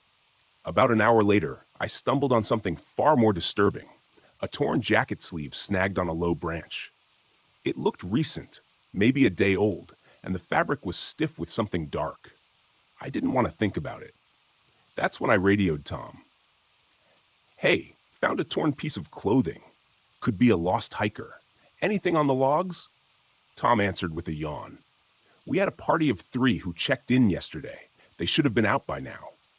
That sent a chill into my chest, and I began scanning the underbrush with more care. I followed a faint trail of broken twigs and disturbed leaves off the main path. About 20 feet in, I smelled something unpleasant, like old meat left out on a warm countertop. I advanced slowly, heart tapping at my ribs. In a small clearing behind a fallen tree, I found the body of a man. He looked about 40, wearing a hiking vest and boots. His left arm lay twisted at a strange angle, and part of his torso had been torn open. The sight made my stomach lurch. I stepped back, pressed my hand against my mouth, and tried to breathe through it. Then I spoke into the radio with forced calm. "Tom," I said, "I've got a deceased male hiker here. Looks like an animal attack." Gina broke in, her voice uneasy. "Animal attacks are rare here. Are you sure?" I didn't answer her. I just gave them my coordinates. While I waited, I squatted down, thinking maybe the poor guy slipped and got mauled by a coyote or something. But coyotes don't usually leave bodies like that. I took in the surroundings, noticing deep scratches on a nearby tree trunk, higher than my shoulders. There was a pattern, something I couldn't quite place. But it definitely wasn't from a raccoon or a bobcat. When Tom and Gina arrived, they were both grim-faced. Tom tried to hide his shock. Gina stopped humming. She just stared and shook her head. We decided to search for the other 2 hikers from that party of 3. Tom radioed the station to call for authorities. We couldn't just leave, not with the possibility of survivors.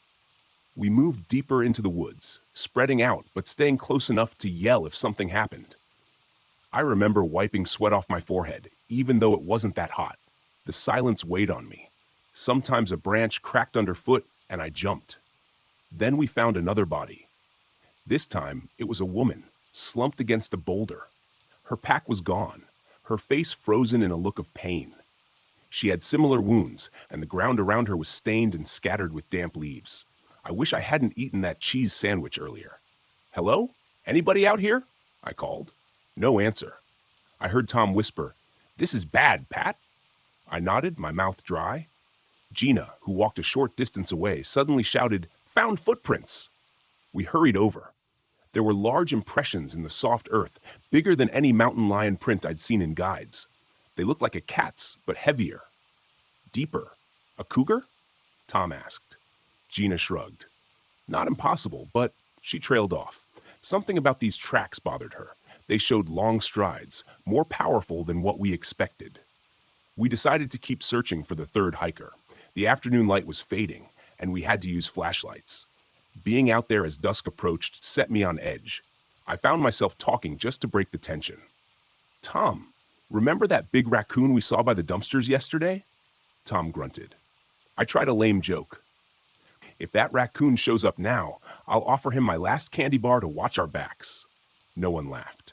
Then, at twilight, we heard a scream, quick and sharp. We ran toward it, stumbling over roots and rocks. We found the third hiker, alive at first. A young guy in his 20s, holding his side, crouched under a half-fallen tree. "Help!" he shouted, voice cracking. We rushed over, flashlights jumping. He looked terrified, eyes darting behind us as if expecting something to pounce. "It took them. It's out here." He didn't have to say more. We heard heavy steps in the brush, a soft rustling that made my skin prickle. We formed a semicircle around the wounded hiker, shining our beams into the dark trees. I saw a shape then, low and muscular, moving between trunks. No distinct silhouette, just movement. My heart thundered. Then it rushed forward. I could barely describe its form. A cat-like body, maybe 5 feet long, thick shoulders, dark fur that blended with the night. It moved quietly, at first. Then, thump! It slammed into the injured hiker. He screamed. We shouted, shining lights into its face. I saw powerful jaws flash open and close. The man's screams turned into choking gasps. I stepped forward, but Tom grabbed my shoulder. "Pat, no! It's too late." Gina swung her flashlight at the creature's head, and it hissed, a strange, sharp sound. Then it ran off into the darkness, leaving the man on the ground. He was gone. And that was only the beginning. We knelt beside him. He was gone. It had ended his life in seconds. Gina cursed under her breath. Tom looked like he might cry. I felt sick again, kneeling there, trying to hold my flashlight steady. Now we had 3 dead hikers, a killer animal somewhere in the woods, and night pressing in on all sides. We made a plan to retreat to the station. The radio crackled as we tried to call for backup. Spotty reception. "We need the phone," I said. Tom nodded. We hurried back along the trail, our flashlights bouncing over tree trunks and roots. Gina whispered, "Don't run. Running sets it off." We moved briskly, but tried to look calm, which was impossible. I gripped my radio so hard my knuckles hurt. Halfway back, we realized something was keeping pace with us. Branches snapped lightly. I tried to catch a glimpse, but only saw shifting silhouettes. We picked up speed. "I'll buy us all dinner if we get out of this," I muttered. No one responded. I suppose we all wanted to pretend we were anywhere else, maybe at a diner with French fries and milkshakes, not stuck in the dark with a vicious predator. At one point, Tom lagged behind to catch his breath. "Go ahead," he said. "I'll be right there." Gina and I stopped, turned back. "Don't be stupid," she said. "We stick together." He nodded and lumbered forward, chest heaving. He was bigger than me, maybe 50 pounds heavier, and the fear weighed on him. We formed a tight group, shining lights in every direction. The woods smelled damp and earthy, and every sound set me on edge. We reached a fork in the path. By then, I noticed fresh scratches on the bark of a large oak, long, parallel marks, too clean to be random. We heard a sudden snapping of twigs and spun around. The creature rushed past our lights so fast I barely saw more than a dark shape. Tom shouted, "There!" but it moved in a blur. Gina and I tried to stand back to back with him. We breathed in quick, shallow gasps. I held a length of sturdy branch I'd picked up, though I doubted it would help much. A moment passed, maybe less. Then it struck again, hitting Tom this time. I swung the branch wildly, hitting only air. I saw Tom on the ground, coughing, struggling. Gina screamed at me to help him. I knelt and tried to pull him up. His chest and shoulder were torn, and his hands shook as he reached for me. "I'm sorry," he whispered. I tried to stop the bleeding with my jacket, but it was too much. His eyes fluttered. I pleaded, "Come on, Tom. Don't leave me here, man." He said nothing else. Gina stood guard, flashlight shaking in her grip. The forest was too silent again. After a minute, I realized Tom was gone. My eyes stung with tears. I swallowed hard and said, "Gina, we have to run." We ran. I know I said not to run earlier, but we had no choice. Our boots pounded the dirt. The station wasn't far. The creature crashed through the brush behind us, keeping pace.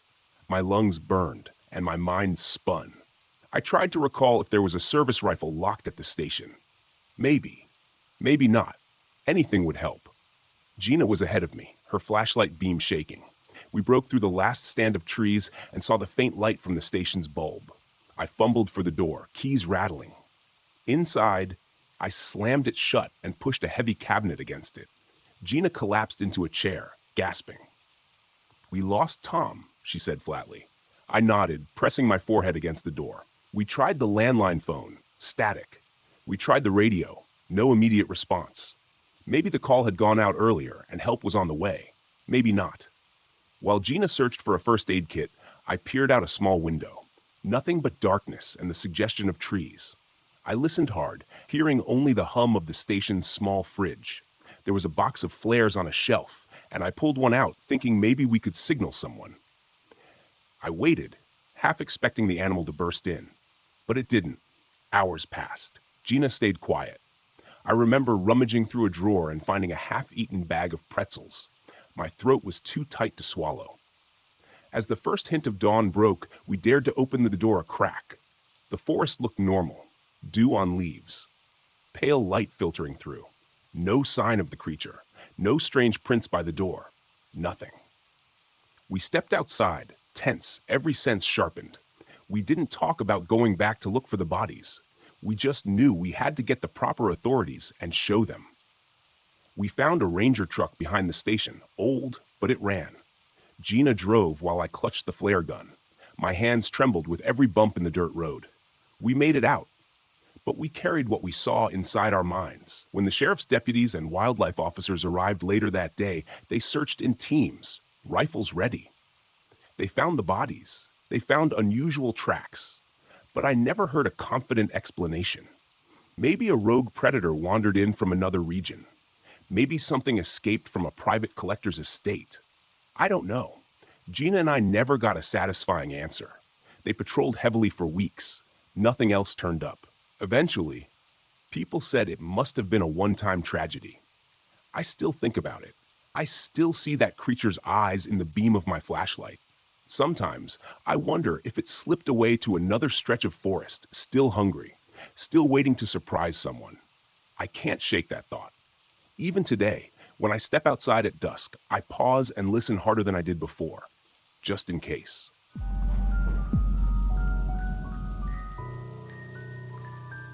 My name is Logan Cooper, and this happened to me on September 14th, 1994. I've been a search and rescue officer for almost 2 decades now. I've seen a lot, but nothing could have prepared me for what happened in the fall of '88. It was one of those years when the forest seemed to breathe easier, the air crisp and cool, the leaves transforming into a kaleidoscope of red, orange, and yellow. Most of my days were spent patrolling the trails and helping lost hikers find their way back. It was a job I loved, one that gave me a sense of purpose and connection to nature. It started as a regular Friday. I was in the ranger station, sipping on a cup of coffee, the kind that's more bitter than soothing, when the call came in. A family reported their teenage son missing. They were camping in the dense woods of the Cascade Range, near a spot we locals called Blackwood Hollow. It wasn't a popular area. In fact, it was pretty remote, which made it all the more concerning. The boy, Kyle Thompson, had been missing for nearly 12 hours. I grabbed my gear, radioed my partner Rick, and we headed out. Rick was a good guy, a bit younger than me, with a sharp mind and quick wit. We joked about how every rescue mission felt like we were stepping into an old western, with us as the cowboys riding into the unknown. We reached Blackwood Hollow by late afternoon. The place had an eerie calm to it, a stillness that seemed to swallow sound. We met Kyle's parents at their campsite. They were frantic, the mother on the verge of tears, the father pacing like a caged animal. They explained that Kyle had wandered off the previous night, saying he was going to explore, but he never came back. Rick and I started our search, moving in a grid pattern, calling out Kyle's name. We had a good system, years of experience between us. As dusk settled, the forest grew darker, and our flashlights barely cut through the thickening gloom. There's something about the woods at night that gets under your skin, makes you feel like you're being watched. About an hour in, we found Kyle's backpack. It was lying at the base of a massive oak tree, partially covered in leaves. Inside were typical teenage things: a flashlight, some snacks, a notebook, but no sign of Kyle. We pressed on, our shouts becoming more urgent. Then we heard it, a faint, distant cry. It was hard to pinpoint, but it was there. We followed the sound, moving quickly now, the urgency driving us forward. The cries led us deeper into the forest, to a part I wasn't familiar with. The trees were denser, the path narrower. It felt like we were being funneled into a trap. We came upon a clearing, and there, in the middle, was a small, dilapidated cabin. It looked abandoned, windows shattered, roof caved in. The cries were louder now, coming from inside. Rick and I exchanged a look. This wasn't right, but we had to find Kyle. We approached the cabin cautiously, flashlight sweeping the area. I called out, "Kyle, you in there?" No response, just the continued whimpering. We pushed the door open and the smell hit us first. Damp, rotting wood mixed with something metallic. Blood. Inside, the place was a mess. Furniture overturned, debris everywhere. In the corner, we saw him, Kyle, huddled and trembling, eyes wide with fear. But he wasn't alone. Standing over him was a figure, tall and gaunt, with eyes that seemed to glow in the dim light. Before we could react, the figure lunged at Rick, moving faster than anything I'd ever seen. Rick went down, and I barely had time to draw my knife.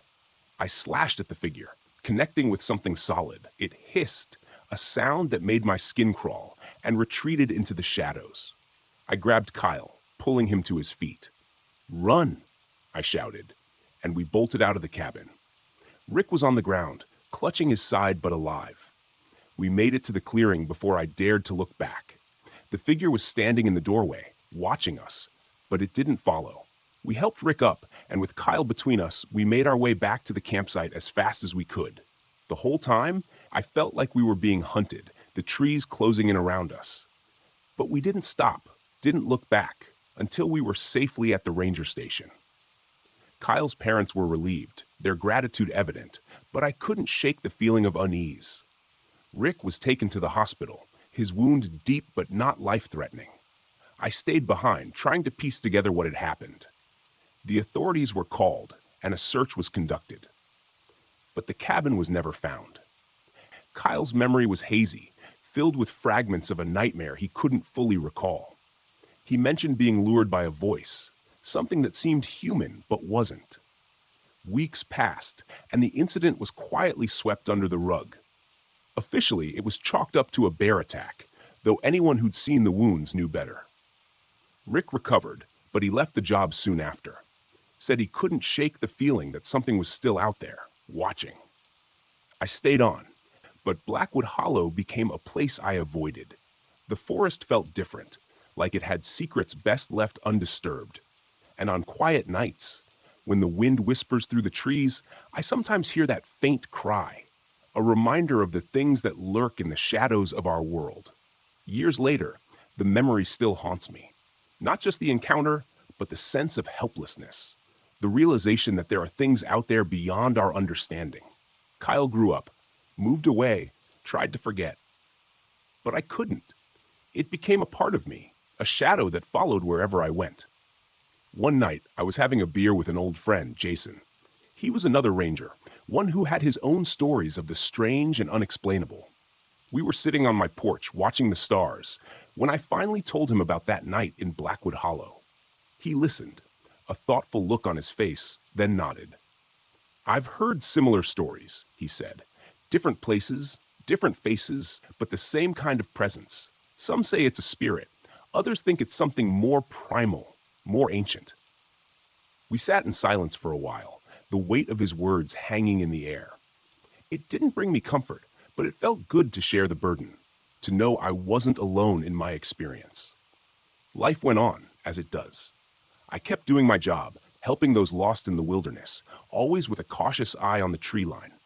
I never went back to Blackwood Hollow, and neither did Rick. It became one of those places with a story attached, a whispered legend among the rangers. In the end, I think that's what it was, a legend, something that exists on the edges of our reality, only revealing itself when we stray too far into the unknown. And maybe that's for the best. Some things are meant to remain hidden, their mysteries left unsolved. I still wonder about that night, about what I saw and what might have happened if we hadn't escaped. It's a question that lingers, unanswered. a reminder of the thin line between our world and whatever lies beyond. And as long as I'm alive, I'll carry that memory with me, a testament to the things we'll never fully understand.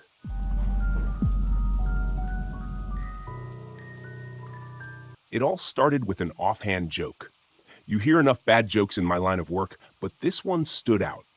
It was 2004, somewhere deep in the North Carolina woods, the kind of place tourists don't even know exists. I had been on 100 missions before, but this one seemed simple. Find the locals who had gone missing and bring them back, dead or alive. I joined the Green Berets for the adrenaline, for the chance to do something meaningful. But over the years, that rush started to fade, until that damn joke. Some of the local cops, the ones I was meant to coordinate with, had this thing where they'd whisper around me like they were afraid to say something out loud. One of them, a big guy named Remy, who always chewed tobacco and spat on his own boots, leaned in one night while I was cleaning my rifle and said, "The woods don't like strangers much. They got their own rules. And yeah, sometimes they eat folks who break them." I remember rolling my eyes and grunting something about old wives' tales, but it stuck with me. I mean, I'd been through enough to know that when locals get weird, there's usually a reason. So I took it as a heads up, though I didn't believe in superstitions. Not then, anyway. By the time we got out there, me, Remy, and a few other locals we picked up, the sun was slipping low behind the trees, giving us just enough time to set up a base camp. I didn't like the idea of working with the local guys, especially Remy, who cracked more jokes than a man should, but orders are orders. One of them, Pete, had lived out here all his life. He swore he'd seen bears doing strange things, but I didn't pay it much mind. Bears don't take people whole, and they sure as hell don't drag them away without leaving a mess. Remy, Pete, and I split up to cover more ground. Remy took the creek bed. Pete took the ridge above it. That left me with the thickest part of the woods, where the trees leaned in close like a suffocating crowd. I could feel the humidity seeping through my clothes. The air smelled like pine and something rotten underneath. It wasn't long before I found my first clue. A bloody shirt, half buried under a pile of leaves. Like something had tried to hide it, but didn't care to do it right. The thing about finding blood is, it's never a good sign. But this wasn't the splatter of a struggle or the spray you get when something big goes down. No, this was something else. Methodical. I pressed on, radioing Remy and Pete every 15 minutes like we'd planned. No answers, but I could hear faint static, just enough to know the radios weren't dead. It's just that they weren't responding. By dusk, I found more. Pieces of a tent, torn like they'd been shredded by claws, though not the kind you'd expect. No signs of struggle, no trap, just a creeping sense that something was off. Then I found the bones, not scattered, not chewed, laid out in a pattern. Deliberate, like someone had taken their time setting them out, like a child making a stick figure in the dirt. There was no mistaking it. Human. I cracked another joke over the radio, something dumb about arts and crafts, but got nothing back. The silence sat heavy, but I pushed on. Maybe they were messing with me, trying to scare the new guy from out of town. That's when I heard it. A snapping sound. Low to the ground, like someone or something. Breaking branches. I kept my rifle at the ready and pushed through a thicket. That's when I spotted Remy's body, or at least what was left of it. Slumped against a tree, his guts spilled out like someone had unzipped him. There was no sign of Pete. I didn't get close enough to see much more, because of what stood over Remy's corpse. It looked like a wolf. If wolves walked on two legs, its fur was matted, dripping with blood that wasn't its own. Its teeth, longer, thinner than they should be, gleamed in the dim light. It didn't look right. Didn't move right. My first thought was that maybe it was a man. Some freaky local in a getup, trying to scare me. But then it crouched low, sniffing at the air, and I knew better. This thing wasn't interested in me, at least not yet. I dropped down, hoping the thick brush would hide me. My breath came out in short bursts. My heart pounded so loud I thought it might hear me. I didn't have a clean shot. And this wasn't the kind of thing you wanted to miss.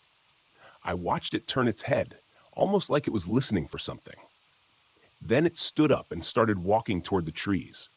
Its limbs moved in jerky, unnatural ways, and I got the impression that whatever it was, it didn't belong in a world that made sense. I waited until it was far enough, then crawled back to where Remy lay, took what was left of his radio, and tried to call for backup. Static. Just static. Pete still wasn't responding either. I thought about turning back to camp, but I couldn't leave without knowing what happened to Pete. Maybe he found a way out. Maybe he was just lost in the dark. Or maybe he wasn't. I found Pete an hour later, hanging from a tree, his neck twisted at an impossible angle. Below him, more bones. Some fresh, some old. There was a skull, cracked open like a walnut, and for the first time in my life, I was scared in a way I hadn't been, even when bullets were flying. This wasn't just about some missing folks anymore. This was a burial ground, a damn feeding ground. I've seen death before, but not like this, not methodical, not like a ritual.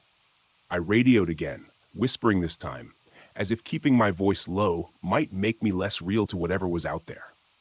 My rifle felt heavy, useless, but I kept it clutched in my hands like a lifeline. I needed to find a way back, but then I heard that same snapping sound, closer this time. It didn't come from the ground. It came from above. That's when I saw them. More of those things, climbing through the treetops like giant bats, their limbs twisting around branches like they had extra joints. There were at least 3 of them, but they moved so fast I couldn't keep count. I stayed perfectly still, hoping they'd miss me, but one of them leapt down, landing in front of me with a soft thud, like a cat dropping from a fence. I didn't think. I fired, 3 rounds into its chest. It staggered back, but the thing didn't go down. It shrieked. Not like an animal, not like anything I had ever heard.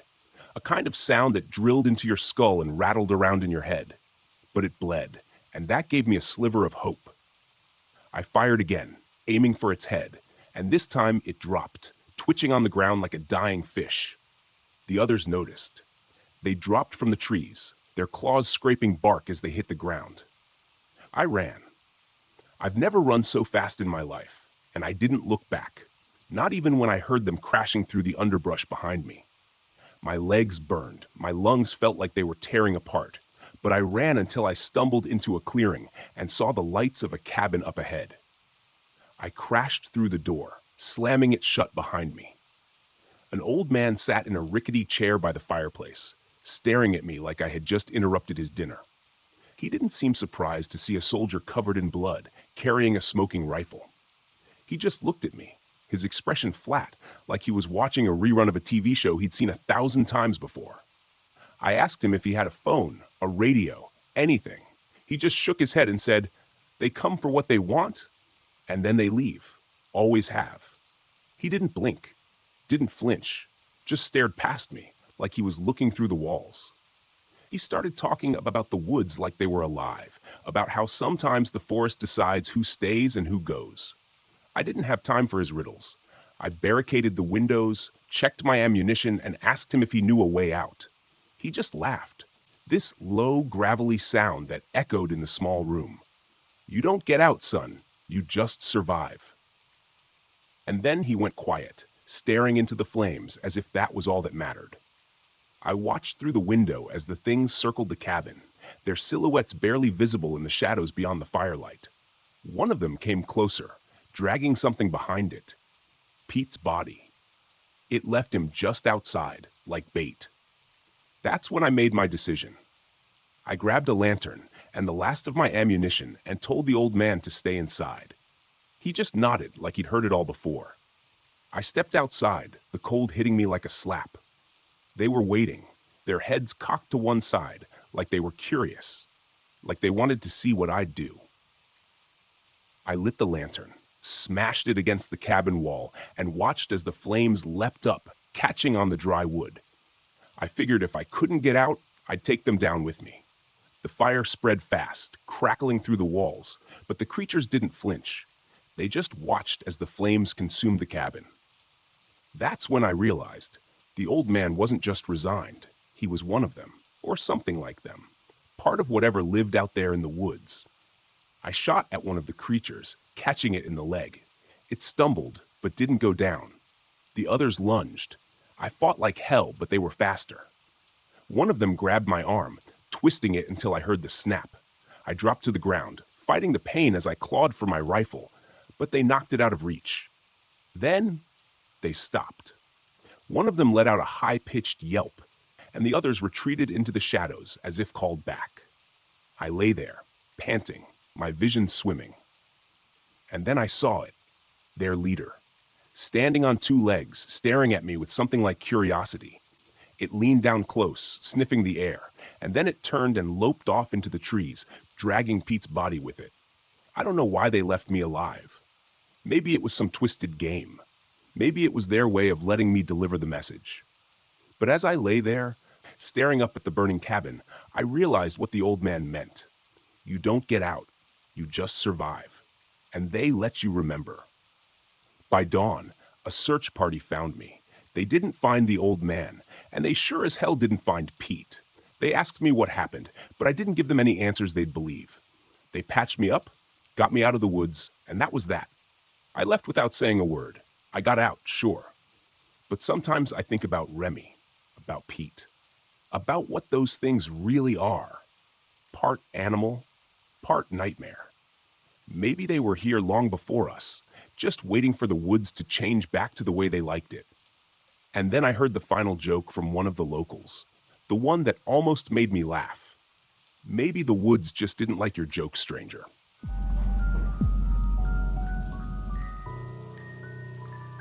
My name is Brian Patel, and back in 2021, I embarked on an RV camping trip to the remote stretches of Idaho's Sawtooth National Forest.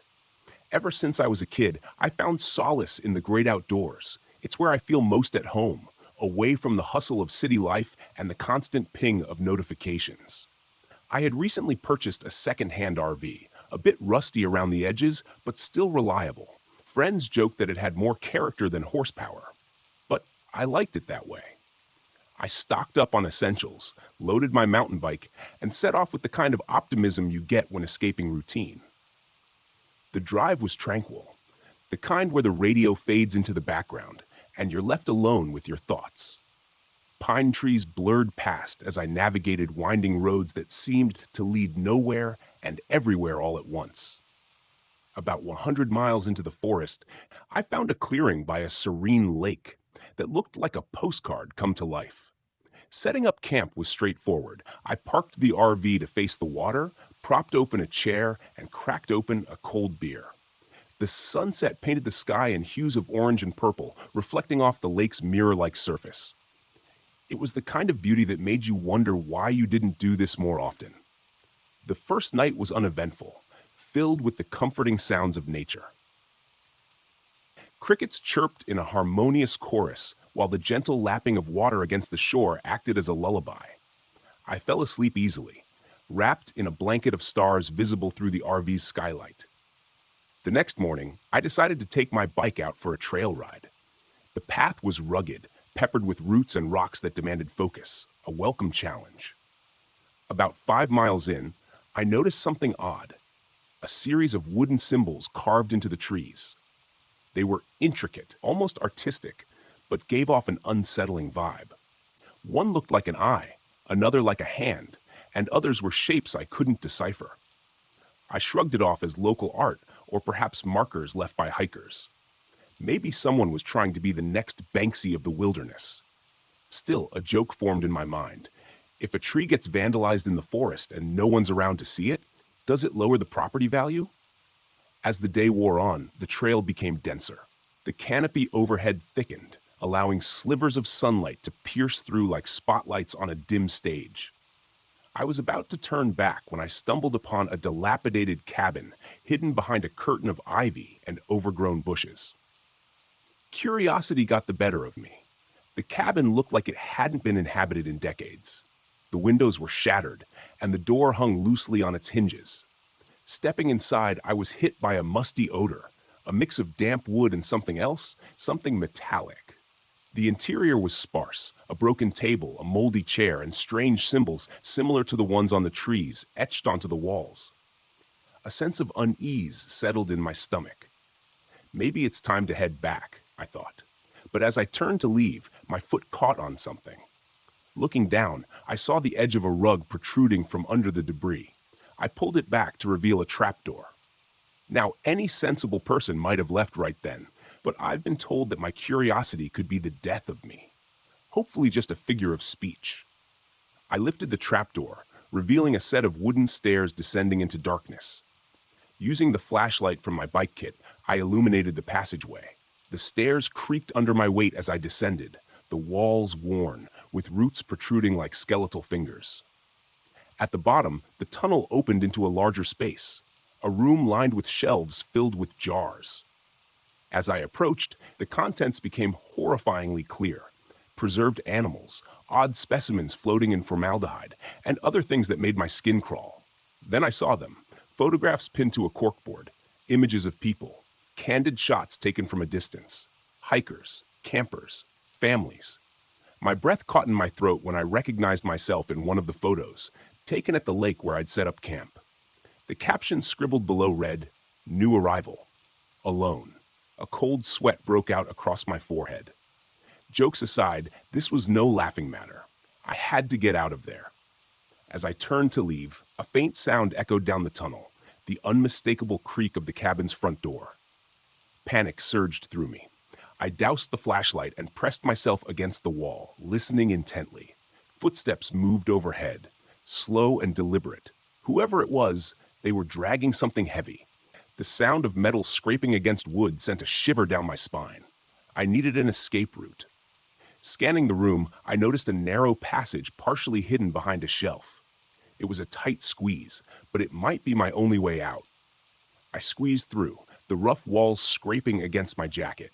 The passage led upward, curving slightly, until I found myself behind a thicket a few yards from the cabin. Peering through the leaves, I saw him. A tall, gaunt man with unkempt hair and a beard that looked like it hadn't been trimmed in years. He wore a stained flannel shirt and carried an old axe over his shoulder. He dropped a large sack onto the ground with a thud. Something rolled out, a deer carcass. Relief washed over me momentarily, until he pulled out a large hunting knife and began to skin the animal with unsettling precision.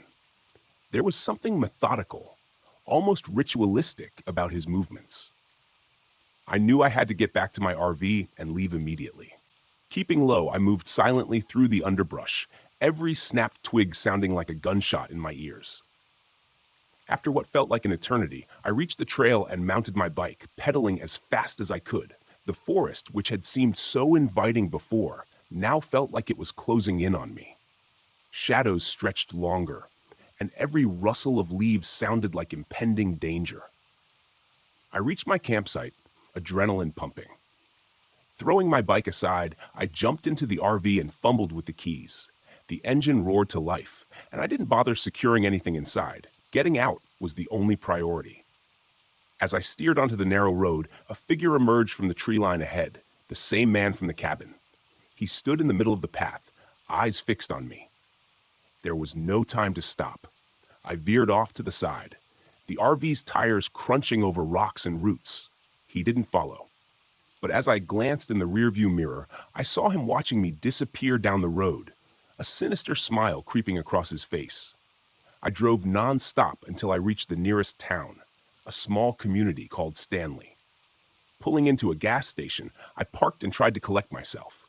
My hands trembled as I dialed the local sheriff's office. An officer named Deputy Harris arrived shortly after. He was a stout man with a firm handshake and a skeptical gaze. I recounted everything, the cabin, the photos, the man. He took notes but maintained a stoic expression. "You're not the first to report something like this," he admitted. "We've had a few hikers go missing over the past decade, but we've never found any concrete evidence." "Well, now you have a location," I insisted. "You have to check it out." He nodded. "We'll look into it. In the meantime, I'd advise you to stay in town until we get this sorted." I agreed, though the idea of spending more time in the area was less than appealing. I checked into a small motel, the kind where the floral wallpaper hasn't changed since the 70s. That night, sleep eluded me. Every creak of the building made me jump. Around midnight, hunger got the better of me, and I decided to visit the all-night diner across the street. The place was nearly empty, except for a waitress and a lone customer seated at the counter. I took a booth by the window and ordered a coffee and a slice of pie. The waitress, a woman in her 50s with tired eyes, gave me a sympathetic smile. "Rough night?" she asked. "You could say that," I replied. The door chimed as another patron entered. Glancing up, my heart skipped a beat. It was the man from the cabin. He looked different, cleaner somehow, dressed in a plaid shirt and jeans. He walked in casually and took a seat at the counter, 2 stools away from the other customer. Was it really him? Or was my mind playing tricks on me? I couldn't be sure. I decided to play it cool and not draw attention to myself. The waitress greeted him warmly. "Evening, Caleb. The usual?" He nodded. "Thanks, Margie." Caleb. That was his name. He seemed familiar to her. A regular, maybe? I was mistaken, perhaps. Just a case of small-town residents bearing a resemblance to one another. I overheard snippets of their conversation. "How's the farm?" Margie asked. "Can't complain. Harvest season's been kind to us," he replied. I felt a wave of relief. This man seemed normal, friendly even. Maybe the stress was getting to me, causing me to see threats where there were none. Just then, the other customer at the counter stood up to leave. As he turned, I caught his face, a rugged-looking fellow with a scar running down his cheek. He gave me a nod and exited the diner. Caleb watched him leave, his friendly demeanor slipping ever so slightly. His gaze then shifted, locking eyes with me. A sly grin formed on his lips. "You're not from around here, are you?" he called out. I swallowed hard. "Just passing through," I answered. He picked up his coffee mug and walked over to my booth. "Mind if I join you?" Actually, I did mind, but I couldn't think of a polite way to refuse. "Sure," I said, forcing a smile. He slid into the seat across from me. Up close, I could see a small tattoo peeking out from under his sleeve, a series of symbols similar to those I'd seen carved into the trees and cabin walls. "Name's Caleb," he offered, extending his hand. "Brian," I replied, shaking it. "Unusual name. What's got you visiting our little corner of the world?" "Just some RV camping. Needed a break from city life." He nodded slowly. The forest can be a peaceful place, or not, depending on where you wander. There was an edge to his voice now. The friendly facade was fading. "Yeah, had a bit of a scare earlier," I admitted, hoping honesty might diffuse whatever this was. "Came across an old cabin. Thought I saw something strange." "Strange things have a way of finding strangers," he said, his eyes never leaving mine. Margie interrupted by bringing over his meal, a bowl of chili and a slice of cornbread. "Here you go, hun." "Thanks," he replied, but his focus remained on me. I decided to test the waters. "You ever hear stories about that area? Maybe about people going missing?" He took a slow sip of his coffee. "Can't say I have, but then again, folks around here tend to mind their own business." Silence hung between us. I felt an urgent need to leave. "Well, it's getting late. I should probably head back." He smiled. "Of course. Don't let me keep you." I left a few bills on the table and stood up. As I turned to go, he spoke again. "Be careful out there, Thaddeus. The woods aren't always as empty as they seem." I hurried back to the motel, every instinct telling me to get out of town immediately. Back in my room, I packed my belongings and decided to drive through the night. As I exited the motel, I noticed a piece of paper tucked under my windshield wiper. Unfolding it, I saw it was one of the photographs from the cabin. This one of me, sitting by the lake, circled in red ink. Panic surged anew. I jumped into the RV and sped off, not caring about speed limits or the noise of the engine. In the rearview mirror, I thought I saw headlights turn on and follow, but I couldn't be sure. After hours of driving, I crossed state lines and didn't stop until I reached a large town with plenty of people around. A few days later, I contacted the state police, providing them with all the information I had. They took my statement seriously and assured me they'd investigate. Weeks went by, and I received a call from a detective, Monroe. "We searched the area you mentioned," he said. "Found the cabin and the underground room." "Did you find anything?" I asked. place was cleared out. No jars, no photographs, just an empty space. What about the man? Caleb? Local records show no one by that name matching your description. The diner you mentioned burned down last year. Margie, the waitress, died in the fire. A cold realization settled in. None of it made sense. Determined to find answers, I did some digging of my own. Online forums, local newspaper archives, anything that could shed light on what I'd experienced. I stumbled upon an old article from 1995 about a man named Caleb Foster, a farmer who was suspected of multiple disappearances but was never charged. He died in a car crash 2 decades ago, but that was impossible. I'd met him, or someone pretending to be him. To this day, I don't know who or what I encountered in that small Idaho town. But I do know one thing. Some roads are better left untraveled.